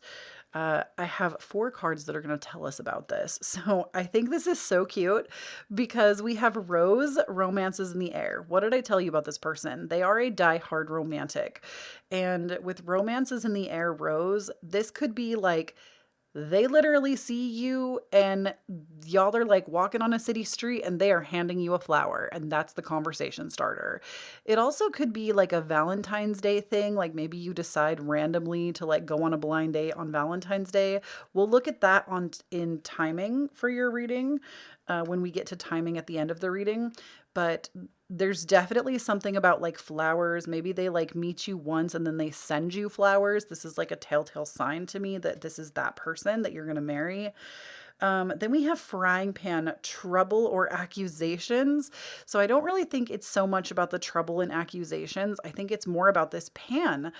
I'm wondering if they already cook and like you meet them at a restaurant because they cook. Like, I almost feel like maybe they are like performative cooking. Like this could be like Benihana's. I don't know if y'all have those where you live, but Benihana's is like a hibachi grill where the chef actually like puts on a show basically to cook food in front of you on this big grill. If you've never been to a hibachi grill, I highly recommend. Even like no matter how you eat, I feel like I've been to a hibachi grill even when I was vegan, and like they were really respectful of what I wanted at that time. And even now, as somebody that eats like more gluten-free, because it really messes with my tum-tum. Only hot bitches have tummy problems, okay? But I feel like they're very respectful of those things in the places that I've been to. It doesn't have to be Benihana's, but I feel like they are somebody that they like, this is part of how you'll meet them, is like either at their establishment, place of work. It has something to do with food. Like even if you're at a party, they are by the food table. And maybe that's where you're going, is to the chip bowl. Like there's like maybe you eat something of theirs and you're like, oh my gosh, who made this? And it was them. Oh my gosh, like we have flowers again. Something is really serious about the flowers as well. I feel like they are somebody that like they really are going to make like a serious move really quickly. And it's a shame if you're somebody that's like, I hate receiving flowers. Maybe they'll take that into consideration though, and they'll get you like a glass flower or something. And then we also have elephant. A long journey, either physical or mental, will leave you wiser at the end. So with elephant though, I feel like something that isn't talked about near enough is that elephants have exquisite memories. And I feel like this is somebody that like is not going to be able to forget you. And because of that, that's why they keep trying to make these grand gestures. So that is a big part of the meeting process. It also could be with the flowers and the elephant. Like maybe you meet outside as well. Like there are so many ways this could go about. These are just like hints basically. But this could also be like literally going to like a zoo and seeing this person there, and they literally cannot forget you. Because there are usually flowers present at zoos as well as sometimes elephants, depending on where you go. I do get the distinct impression though that there is something about like a restaurant, cooking, and flowers. And those three things I do feel like can be all present at the same time, but especially because you got flowers twice. So maybe like your first date is like in a garden or something, or they're that kind of person that after the first date, they like make sure they send flowers to your house or your work or something. Again, they want to make a big deal out of you. Which like, honey, you're a big deal. Let them. And then some things about their birth chart. We have basically, this is how you'll know if this is the right person as well. I always tell y'all to look at the sun, moon, rising, Venus, Mars, and Mercury.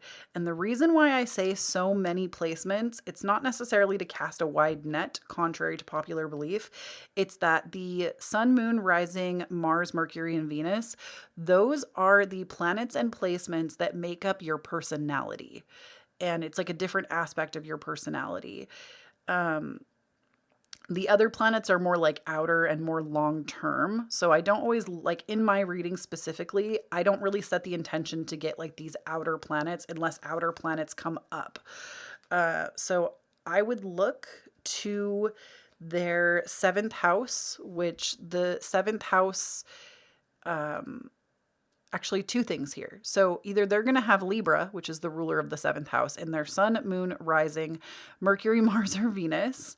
Or they could just have like a lot of Libra in their chart, or their seventh house specifically is going to be in Gemini. Or their third house will be in Libra, one of the two, because they got third house and seventh house. So they also could be just very like air dominant in their chart, which is going to be the air signs, Gemini, Aquarius, Libra. I know so many people think that Aquarius is a water sign because it's the water bearer. Newsflash, Aquarius is an air sign, because there are only 3 of each, and the 3 water signs are Cancer, Scorpio, and Pisces. Aquarius is actually an air sign. But I get the sense that they do have a lot of air energy about them. So they will be talking your ears off. I hope you like conversation, because they will be that person that's like, no, you hang up. No, you hang up. No, you hang up. They like want to keep talking. They want to know more about you. And also if they have heavy Libra placements in their chart with the 7th house, Libra is the sign that rules partnerships. It rules contracts, marriage.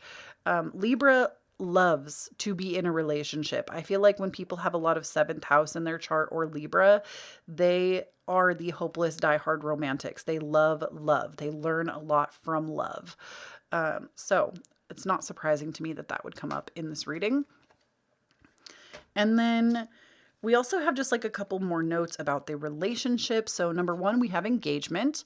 Your love life is ascending to a higher level of commitment. So this to me could also be a sign that you've potentially already met this person, because you're already to a point where like engagement is a question.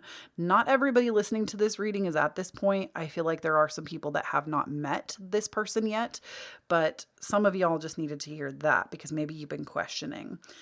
We also have trust. The situation is calling for you to have faith. So listen, honey, do you feel like you are never going to like be in love? Do you feel like you are never going to be in a relationship? Because I need to tell you something. You will. If you desire it, that means that it is possible. The reason that we have desire is because it sparks inspired action. If you desire it, it will come to you. I promise.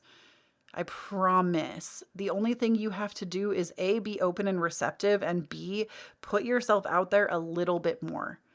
And it doesn't mean like you have to go and get on an app and swipe right or whatever it is that people do these days. I'm not really sure.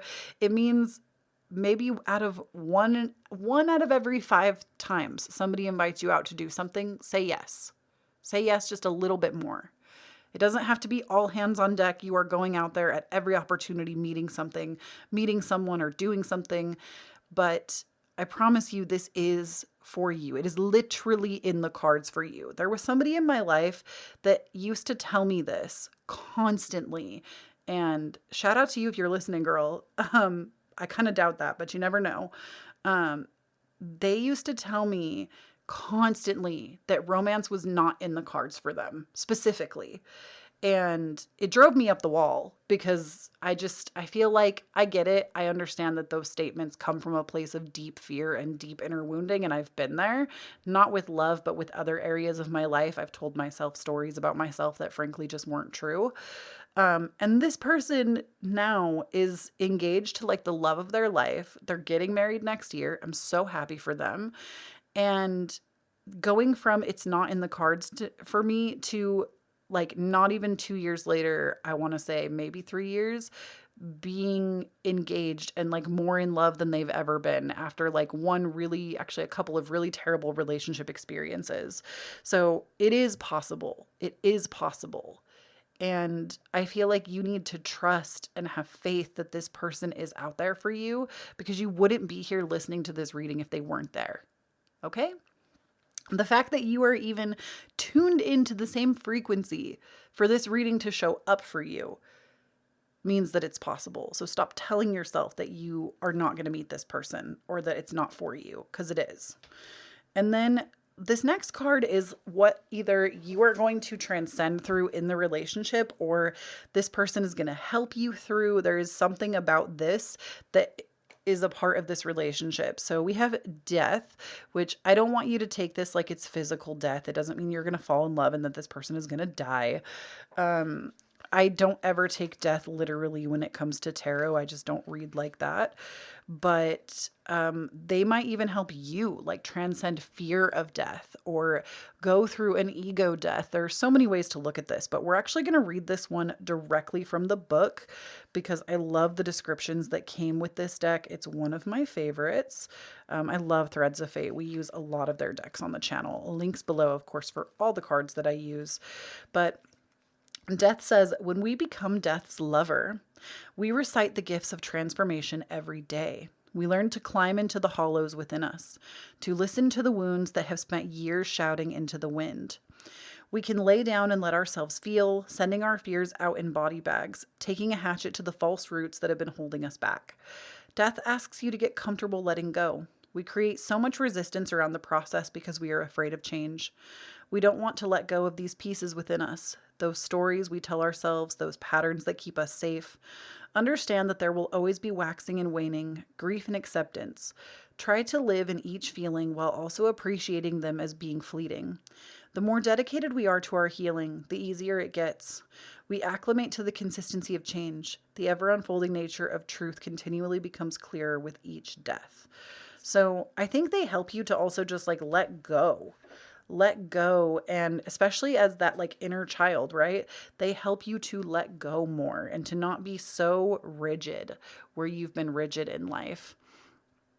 Okay, I feel like your reading is crooked for some reason. I'm sorry about that. Like the cards feel like they're crooked. These next few cards before we get into timing are just like cards that will help you to attract this person in. Some things that you need to do right now.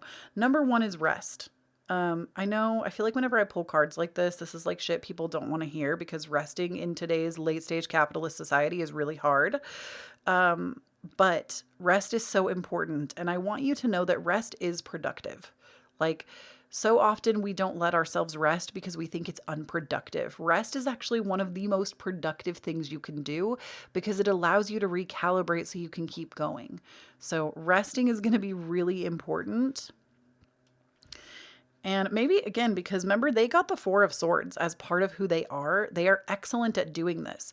So as you become excellent at doing this yourself, you're going to attract that similar energy. And then we have positive affirmations. So repeating to yourself all day, every day, like, this to me is really about reminding yourself that you don't need to define yourself and your existence by the past, by a version of yourself that you used to be. You can decide today who you want to be and move forward with that. This to me is about affirming to yourself a vision of the future instead of a vision of the past. So affirming to yourself, if I could give you a great example of this, I've been telling myself for years that it's hard to be a morning person, that I can't do it. Even though I make my own schedule, I can put myself to bed. There's no reason that I cannot be a morning person. I told myself for years, it's hard, it's difficult, I can't do it. I would tell myself all the reasons why it wasn't possible. And only recently have I started to tell myself all the reasons that I can. And I've been no longer listening to that past version of myself and saying like, yes, I can. Actually, I can. And the other thing that I think is really important to this is I don't describe myself to other people like this. I don't say, yeah, I'm trying to be a morning person. I say, no, I am a morning person. Girl, it's only been 4 days that I have been waking up at 6:15 every single day and going to bed around 10 p.m., but I'm doing it. I am a morning person. As of 4 days ago, I am a morning person. And I tell myself that. I repeat that to myself. I don't have to, like, that is something that is discussed in the book Atomic Habits by James Clear. Also, I'm so sorry if you can hear that in the background. It sounds like the leaf blowers are out in full strength today. So that'll be interesting for pile number 4 when I get to it. But that's something that is talked about exclusively in Atomic Habits by James Clear. He talks about defining yourself by who you want to be and not saying that you're trying or you are, it's not about trying. It's you are becoming and you already are. It's not even about becoming. It's you are. You are this kind of person. You are somebody that attracts this romantic person. You are somebody that knows how to rest. You are somebody that is in love with yourself. You are somebody that is brave. You are beautiful. You are healthy. You are happy. It's not I'm becoming or I'm trying. And obviously do things in stride as you feel.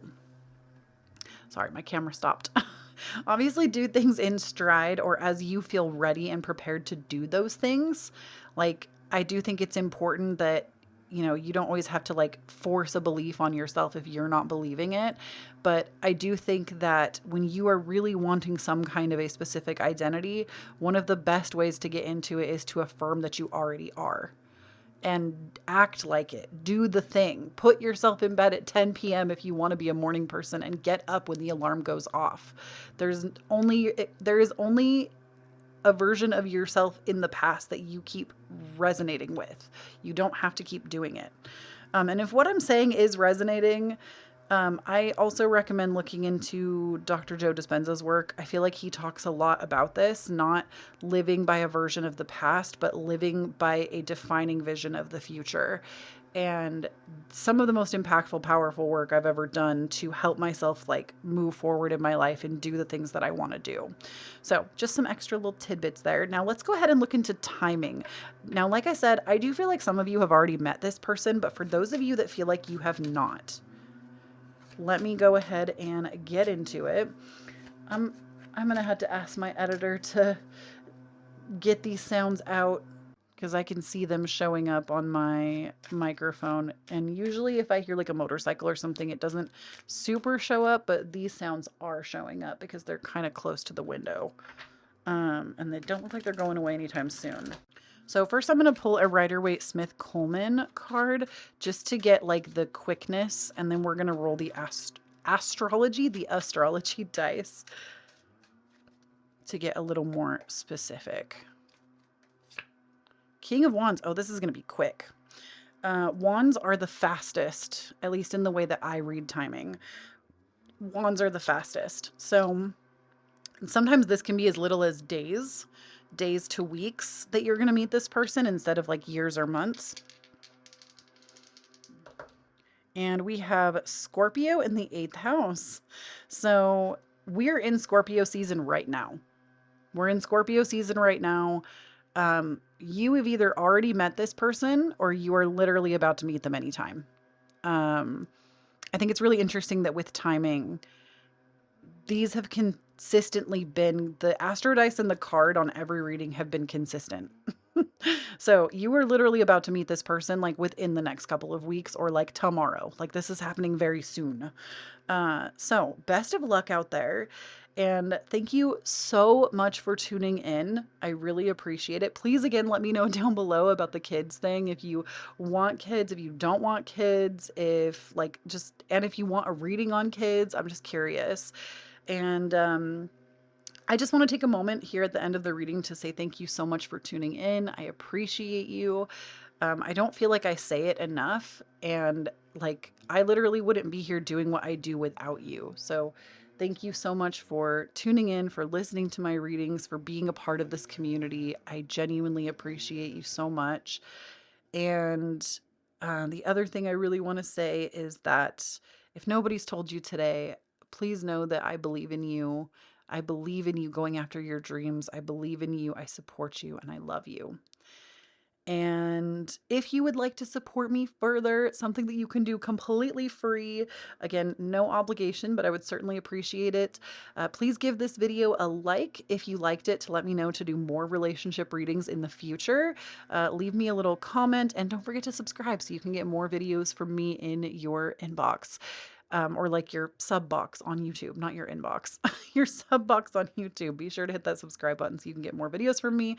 I'm working on putting like 3 videos out every single week the month of November. So definitely jump on this train if you want to be a part of it.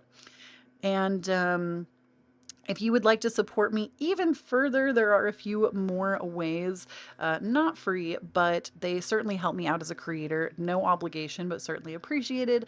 I have my Patreon where you can get exclusive pick a cards from me, weekly energy updates, a card of the month, a book club.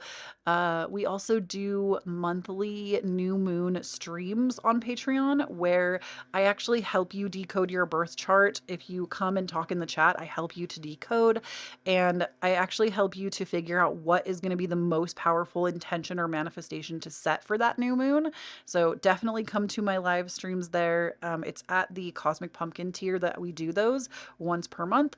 And if you would like to support me even further, I do have my Cashapp, Venmo, PayPal, and my wish list down below. No expectations, of course, but I do accept tips for my readings, and I do accept gifts if you would like to send me something. It's always appreciated. I also have my podcast available to you. It's available everywhere, Divine Authenticity. If you are needing some extra motivation this month, every episode is all about being that girl, that guy, that person, getting into your hot girl energy, your hot guy energy, your hot person energy, and becoming your baddest self, basically. Every episode, every Tuesday, we're like diving into that topic. And if you just feel like you need some motivation, I feel like it's a good listen. It's called Divine Authenticity. It's available everywhere you listen to podcasts.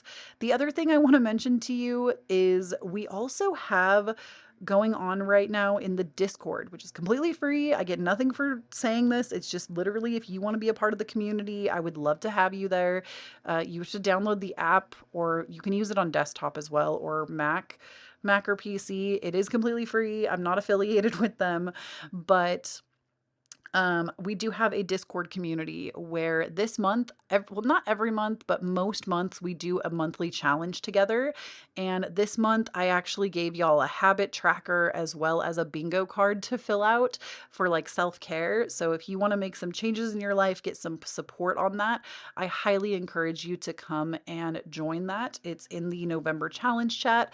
But even if you don't want to do that, we have a place where you can share your art. We have a place where you can introduce yourself to the community. We have a place where you can talk about like uplifting news that you've received. We have an emotional venting space. We have a general chat. We have a gaming chat. So anywhere that you feel like you would like to join other members of the community and just chatting, it's a great place. I would love to have you there in the community. So definitely check it out. And last but certainly not least, I also have my socials. Of course, I'm at Kloee Taylor everywhere around the web.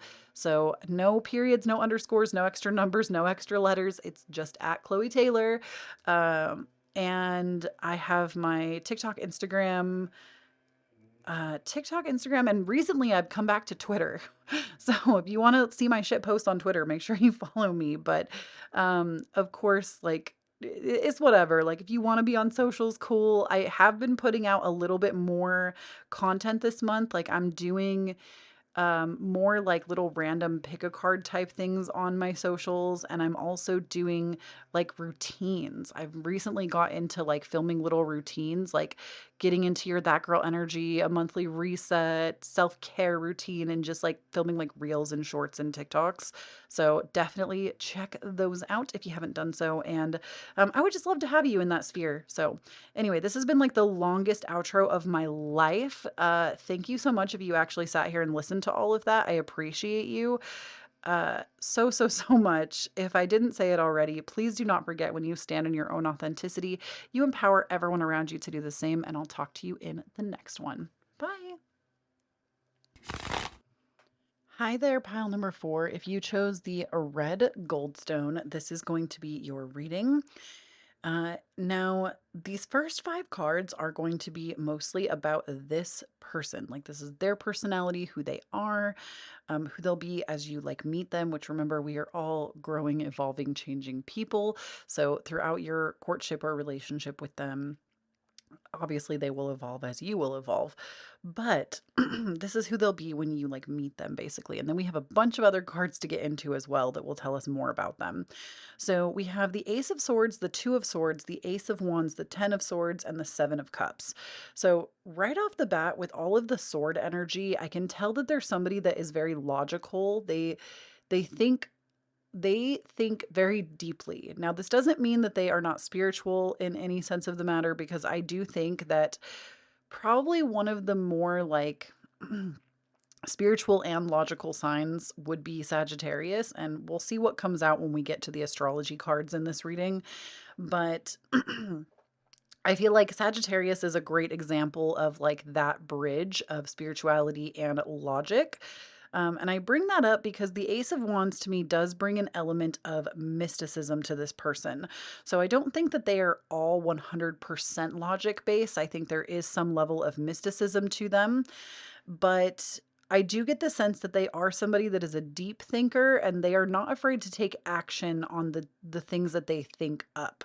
They're not afraid to go for it. They're very headstrong. I'm definitely getting like fire energy for sure in this, which is funny because I haven't looked at the astrology cards yet, so it'll be great if fire cards come up of any kind. But I'm definitely getting like fire dominant energy here. Even though swords would indicate air energy, I'm just not feeling that here. I'm not feeling it. I feel like the Ace of Swords tells me that they think really deeply. They have a lot of breakthroughs. They're very mentally stimulated. I mean, this could be like Gemini too, but well, like I said, we'll see. The Two of Swords tells me that they might have a difficult time making decisions because they are somebody that has a hard time getting beyond black and white thinking. It makes it hard for them to see like the middle ground. Like they often will think about one side and then the other side. And they have a hard time bridging that gap between things, which maybe you'll be a great person to help them with that. Then we have the Ace of Wands, which tells me that they're also a very inspired individual. They're highly creative. They might be like naturally really drawn to the arts or creating some type of art. The Ten of Swords, however, does kind of speak to some level of a martyrdom. They might also feel very like often sorry for themselves, or they stew on the problems of the world. The Ten of Swords often is like just feeling defeat a lot and letting yourself kind of be there. So they might be really currently rooted in martyrdom, which is interesting because I want to say it was pile number 2 that talked a lot about martyrdom. So these two piles could be linked a little bit. But I do sense that that could be within their persona at first. And then with the Seven of Cups, though, I do feel like they have this energy of they don't necessarily always stay stuck in martyrdom or in victimhood. They tend to transcend it and try different things, which I think is a good energy to have when you like, I'm a firm believer that we do have to be the victim before we can be the survivor or the hero.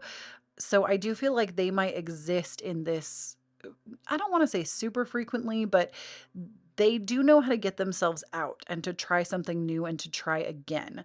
Because the Seven of Cups is like being spoiled for choice. There are so many options available to them and they see that. The Seven of Cups can also be a little bit of chaos. They might be a little chaos goblin, which I feel like it takes a chaos goblin to know a chaos goblin. If you have no idea what I'm talking about, you are probably not a chaos goblin.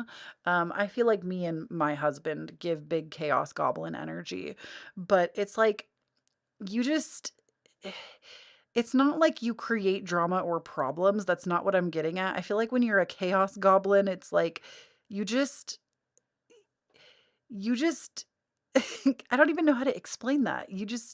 I wonder if Urban Dictionary has a description of a chaos goblin, but I feel like it's almost like you will try anything, like almost anything once, or you might try to like do something in a different way, but it ends up being more complicated than the original way, like trying to reinvent the wheel, but in like a silly way. I don't even know how to explain that. This person is really is giving me big Sagittarius energy. Like I feel like that is such a thing, like keeping your humor and hijinks about you. Um, which Sagittarius I feel like is very much that. They bring this like light-hearted, warm, almost charming energy to the table, while also being like very intelligent and mentally stimulating. Um, I don't know why astrology is coming through like a lot in this reading too. I feel like on the other piles, we didn't really focus that much on the astrology of it all. But I also sense that they are somebody that is a really great speaker. Like they might even have a really beautiful voice, then that's something that attracts you to them. This could also be singing too. Like they could also have a really great singing voice. I say that because the Ace of Swords very much talks about like your voice or their voice and how it is used. So I do feel like something that initially attracts you to them is their voice, whether it's singing or speaking.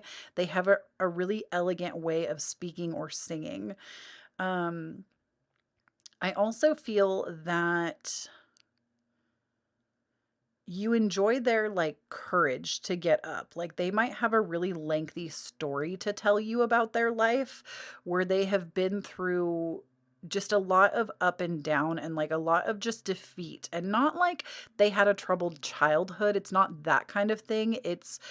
It's more like they've attempted a lot of things and they have continuously been knocked down, but they have always remained positive and tried again. And that's something that you like, I don't know, it's like your moxie. Like, what is, I don't know what that word is that I'm looking for, but it's like, just having like the drive to even try again, like not letting this always be the thing that defeats you. They're like undefeatable, basically. Like, and I feel like, again, that's a very big trait of Sagittarius. They are undefeatable. Like, I feel like when you see a Sagittarius hurting, and like, don't get me wrong, everybody hurts, but I feel like a Sagittarius will always try to see the silver lining or the bright side. Like, they will keep their positivity about them. And if they have lost that, that's how you know some shit really hurt them. Is when they like can't find the positivity or the humor or the joy in the thing that has happened. So I feel like that's something that also like you like about them, is even if they have like victimhood moments, they just don't stay there. They don't stay down. They don't stay stuck. They're always willing to pick themselves up and keep going. Now, moving on to more of their personality, we have the mentor. So this says passing on wisdom and refining a student's character. So they are somebody that is going to teach you a lot. They might even be somebody that has mentored you in some way. Not in like a scandalous way, but like they just have taught you something in like some form of niche or some kind of education. They've taught you something, they've opened your mind a little bit more. And that is very attractive to you, that they have this ability to be open to think. Um, I feel like in every reading, Spirit has asked me to like make reference to an experience that reminds me of this. And this, like, I would not say that my significant other is a mentor necessarily to me, but in our earlier years, we've been together since we were like 16 years old. I was 16, he was 17, but we've been together for like 14 years. And one of the first things, like, I remember my mother asking me what I liked about him, like, why did I love him? And my answer at the time, which of course it's evolved, I feel like our love for somebody evolves over time, but my answer at the time was he just makes me think. Like, I'll never forget being at the movie theater and him just going shh and like telling me to be quiet and to just listen to the sounds of the room. Listen to all the conversations that were being had, not like individually, but as a collective sound. And nobody had ever done that before. Like, I was always used to just like being in my own little bubble in my own world, talking about the musings of my own life and not hearing the sounds around me. And that was really attractive and intriguing to me. It opened my mind to more. I know it seems really simple and probably silly in the moment, but it's things like that. They just make you think. They make you see the broader perspective.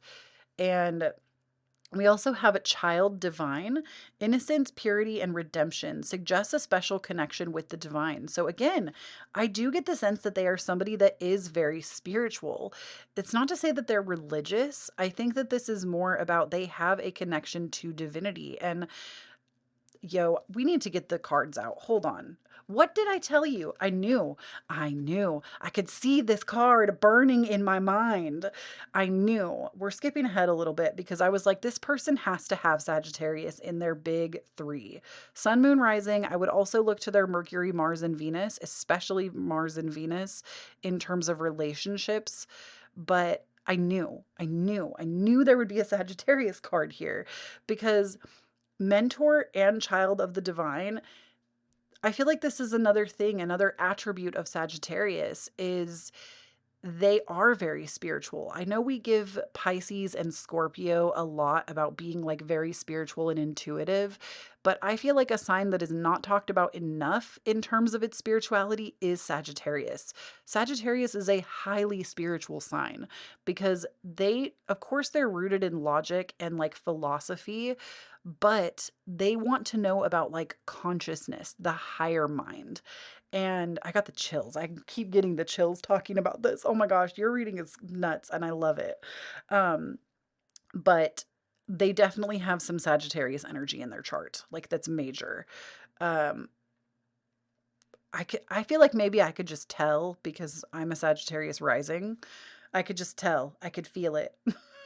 I was like, there is Sagittarius in this reading. It's got it written all over it. But Sagittarius for sure. They also have the earth element of stability.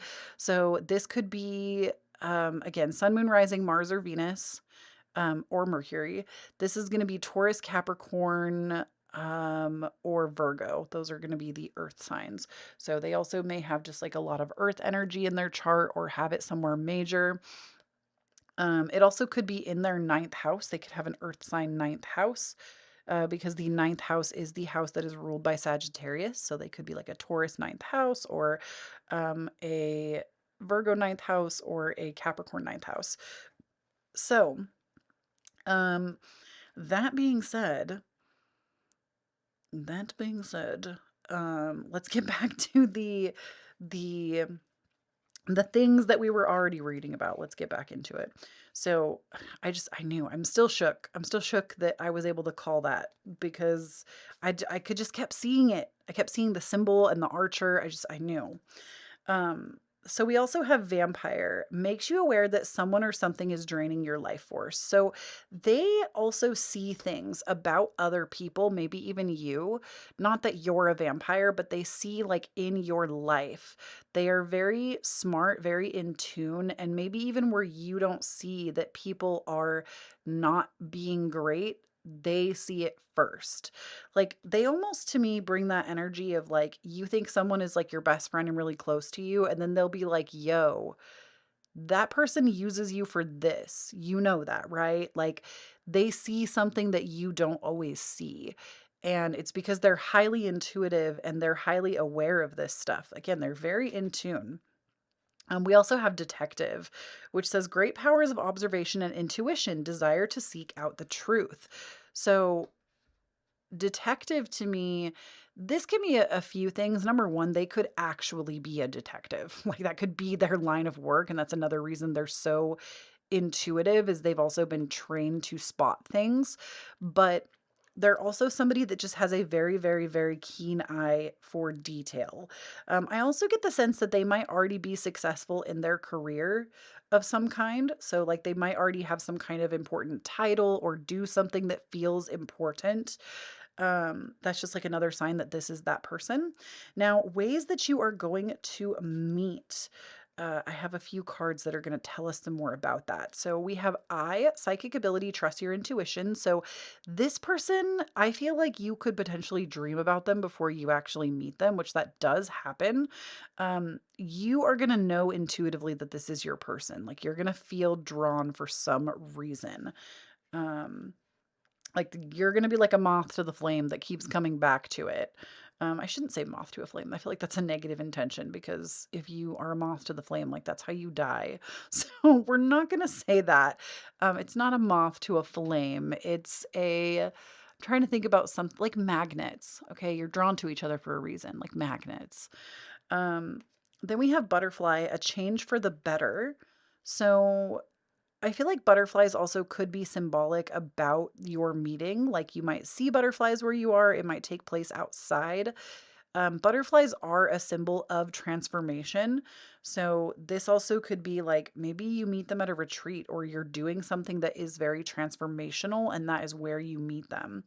We also have success, which I feel like this is about where you meet them is something that is geared towards your success or their success. Like you are participating in something that is going to help you. Again, I don't know why retreat or like a course or like something came to my mind that has to do with like building on your success mutually. But I do feel like there is something about like achieving success in your meeting. And then we also have rainbow. The most difficult part of the situation is over. So this also adds to my like, it could be something outside, of course, but the most difficult part of the situation is over. I really like this card. It always comes to me when I need to see it. Like for reference, let me just show you this. This is what this deck looks like. Like, look how big, okay? And it has some cards pulled out of it because we've already done 3 piles. And I take the cards out and put them into separate piles before I start usually. So the deck is huge, right? The reason I wanted to bring that to your attention is the only time I ever draw this card is when there is a difficult situation in my life or somebody else's life. And you just need to know as like a bonus that whatever you've been going through, this has nothing to do with like who you'll marry or your relationships. You just need to know in general that if you're going through something that has been really hard, you need to know, and Spirit wants to clarify to you that the hardest part of this situation is over. So you can rest easy. You can know that everything is now coming to a close and you're going to be able to move forward. So that was just like a bonus message for you.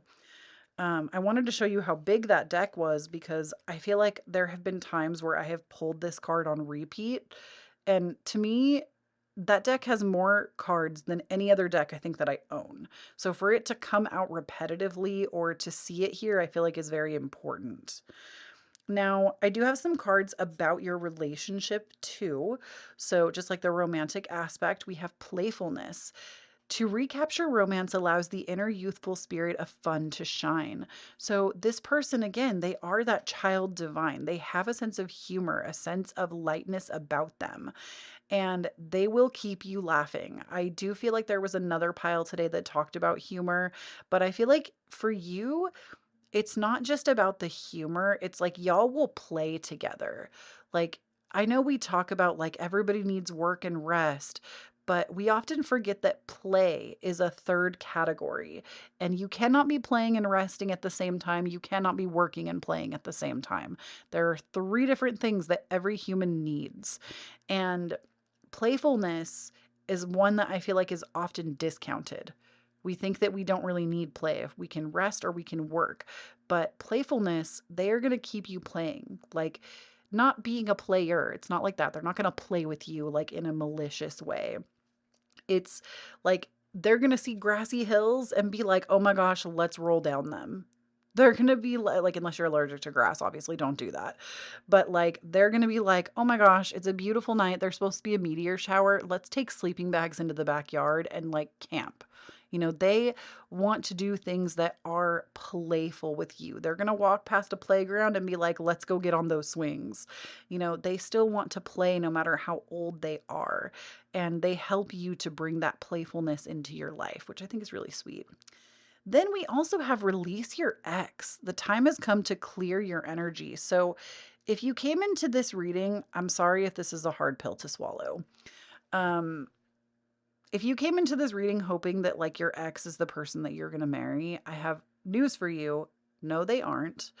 And this person that you are going to marry, that is your person, that is what's being drawn to you, that is the person being drawn to you, they're actually going to help you release this ex that actually isn't good for you, that plays with your heart. And this relationship is going to like fill that space. And listen to me. I know everybody and their mom is like, no, rebounds those are so bad. Don't do that. Da da da da da. Let me tell you something. I've been in a relationship for 14 years.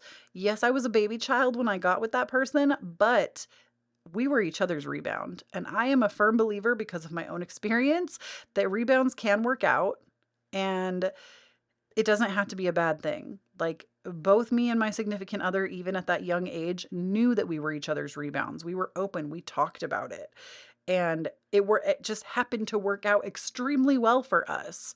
And So don't discount a rebound. Don't feel like they aren't going to be something. Like, I feel like that is honestly how it usually happens, especially in the world of manifestation.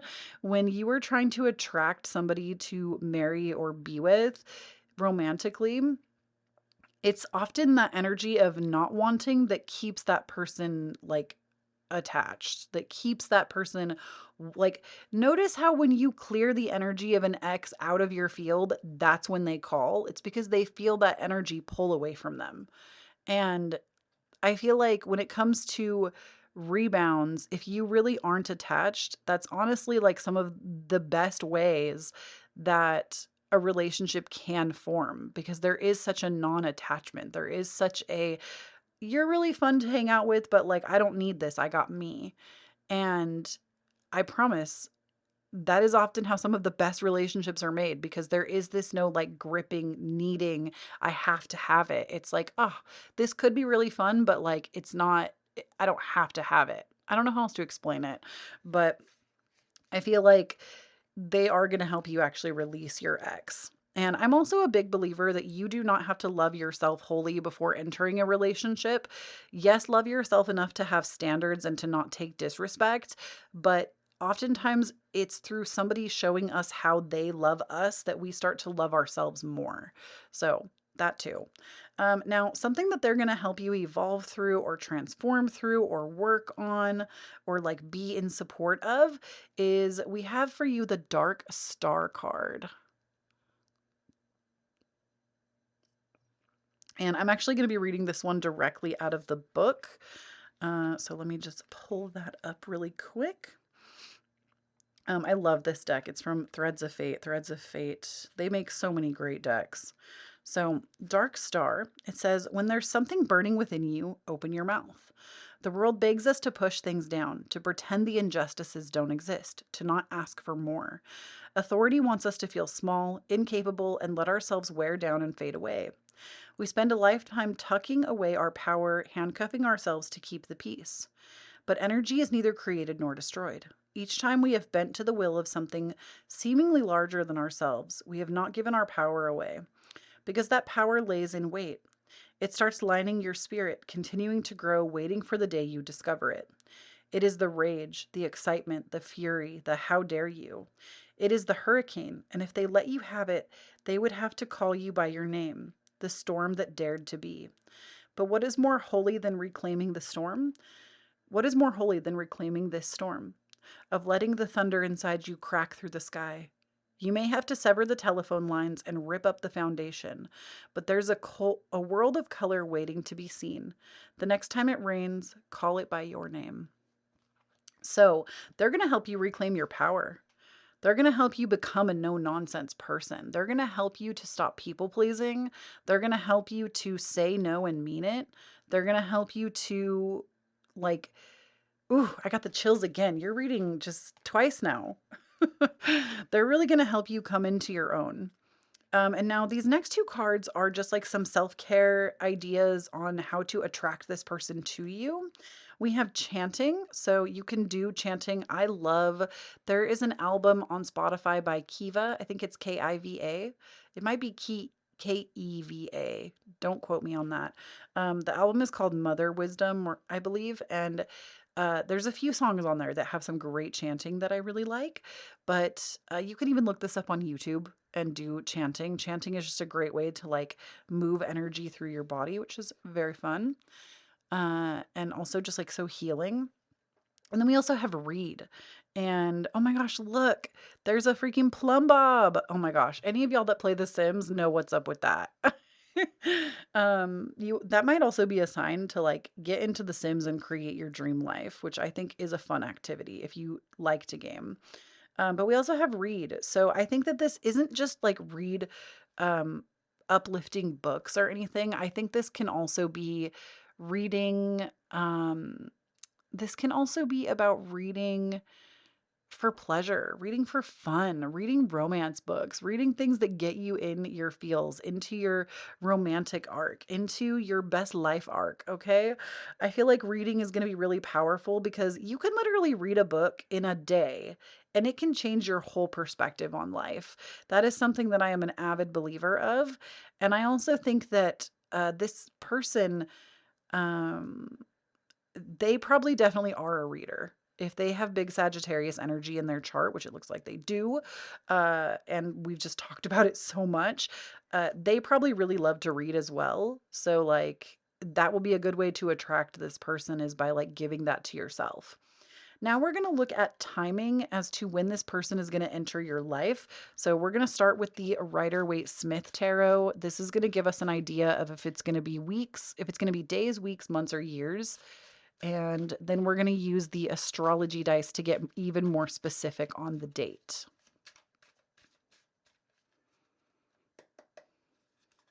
Oh, okay. Okay. So I actually, at first I pulled the Hierophant, but I don't do timing with the major arcana. So I don't want to use that one. But the first non-major arcana card that you got, we have the Queen of Pentacles. That's just how I read time personally. Everybody does it differently. Now, with Pentacles, I do feel like this is not the longest. For me, I personally assign Cups to being the longest.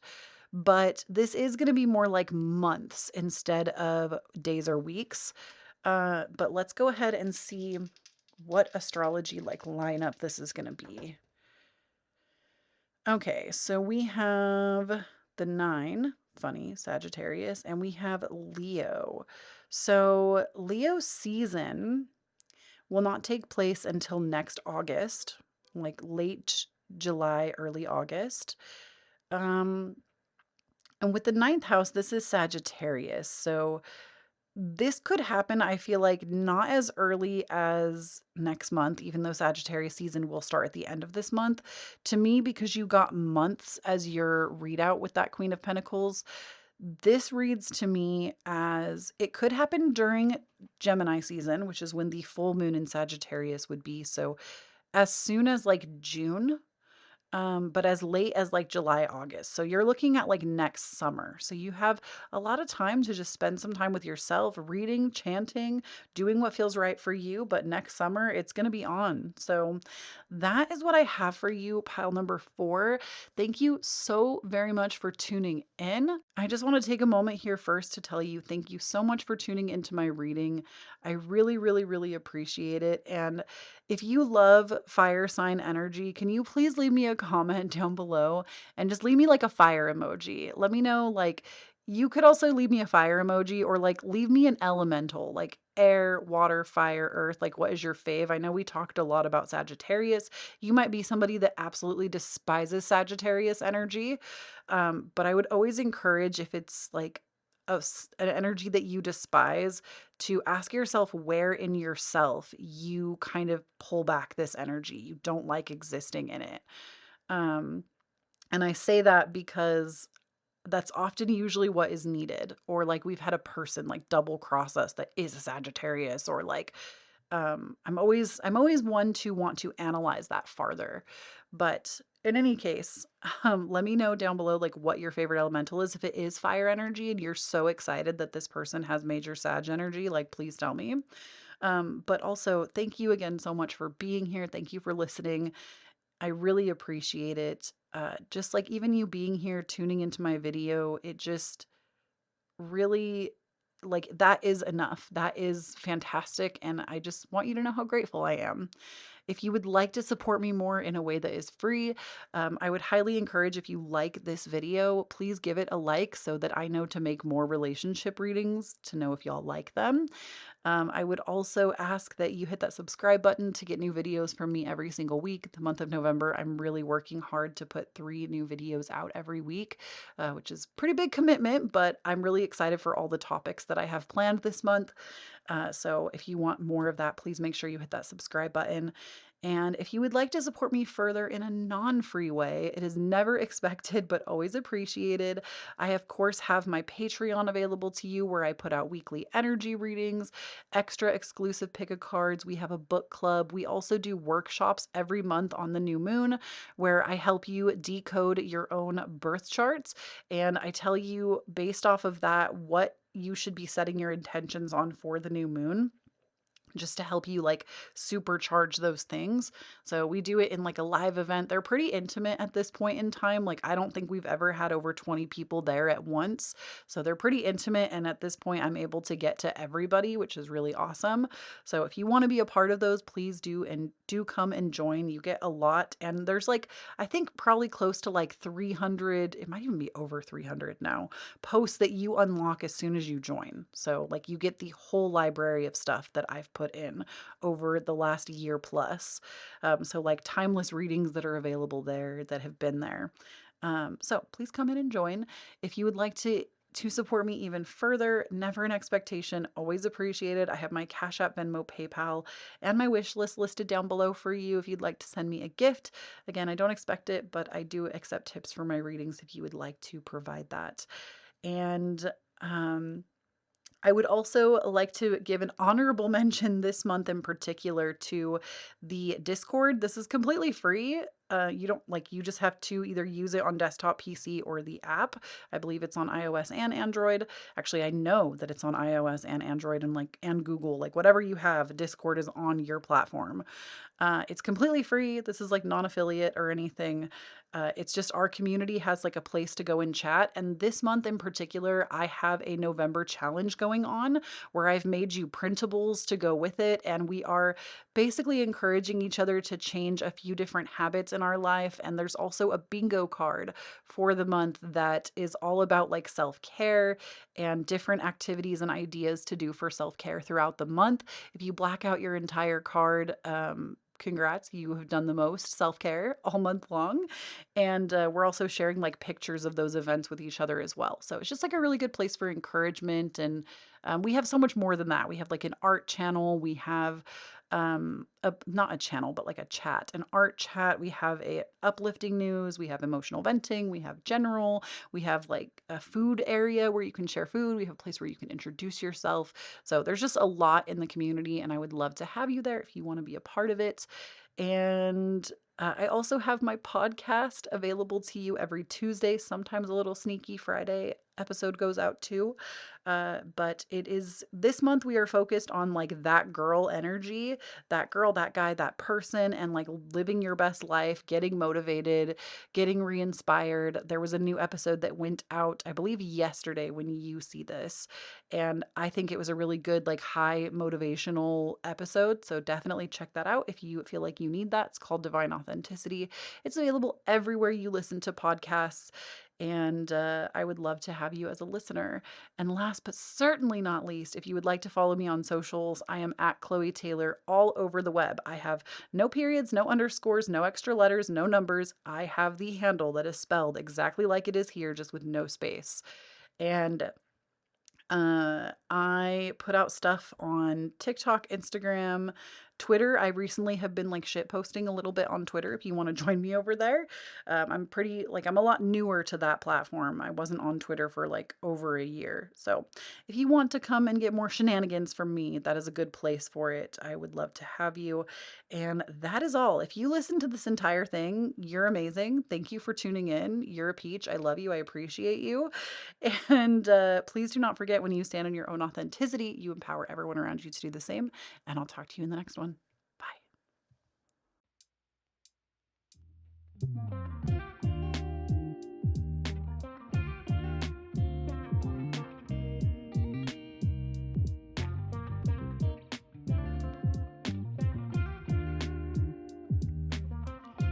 So if you don't know about this, I feel like I always have to explain it because otherwise people are going to be like, Chloe, you forgot to turn your camera off.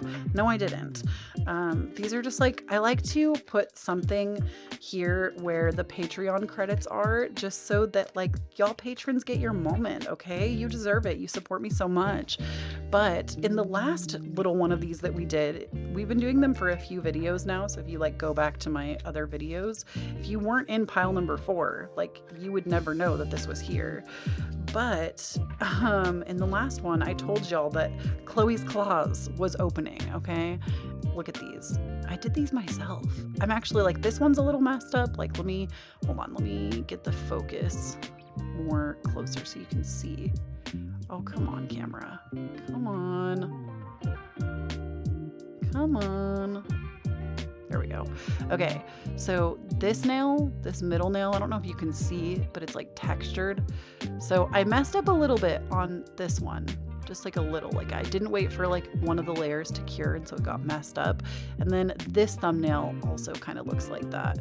So it's not perfect. Like I didn't do like the greatest job, but I think for my first attempt, I did something called Gel X nails, where you like cure these nails onto your fingers. I've had these on since it's been almost a week. And girl, they are not moving. These are way better than a press on. I like basically did Gel X nails and then did gel over the top of them. And I'm like living for this. Chloe's Claws is doing good. I painted my husband's nails too, and he was about it. He gets compliments constantly. It makes me feel really good. I do not want to be a nail technician. I do not want to do other people's nails for a living. But I'm really enjoying like this new little hobby that I've given myself. It's nice. I feel like there was something else I wanted to update you on. I was like, oh, I'm going to talk about that at the end, and I have totally forgotten whatever that was. I've been here for a long time today. There was something else I wanted to talk about though, and I don't remember. That's fine. I hope y'all are having a fantastic day. I hope this was fun. I hope this reading was just fun. I had a lot of fun reading this.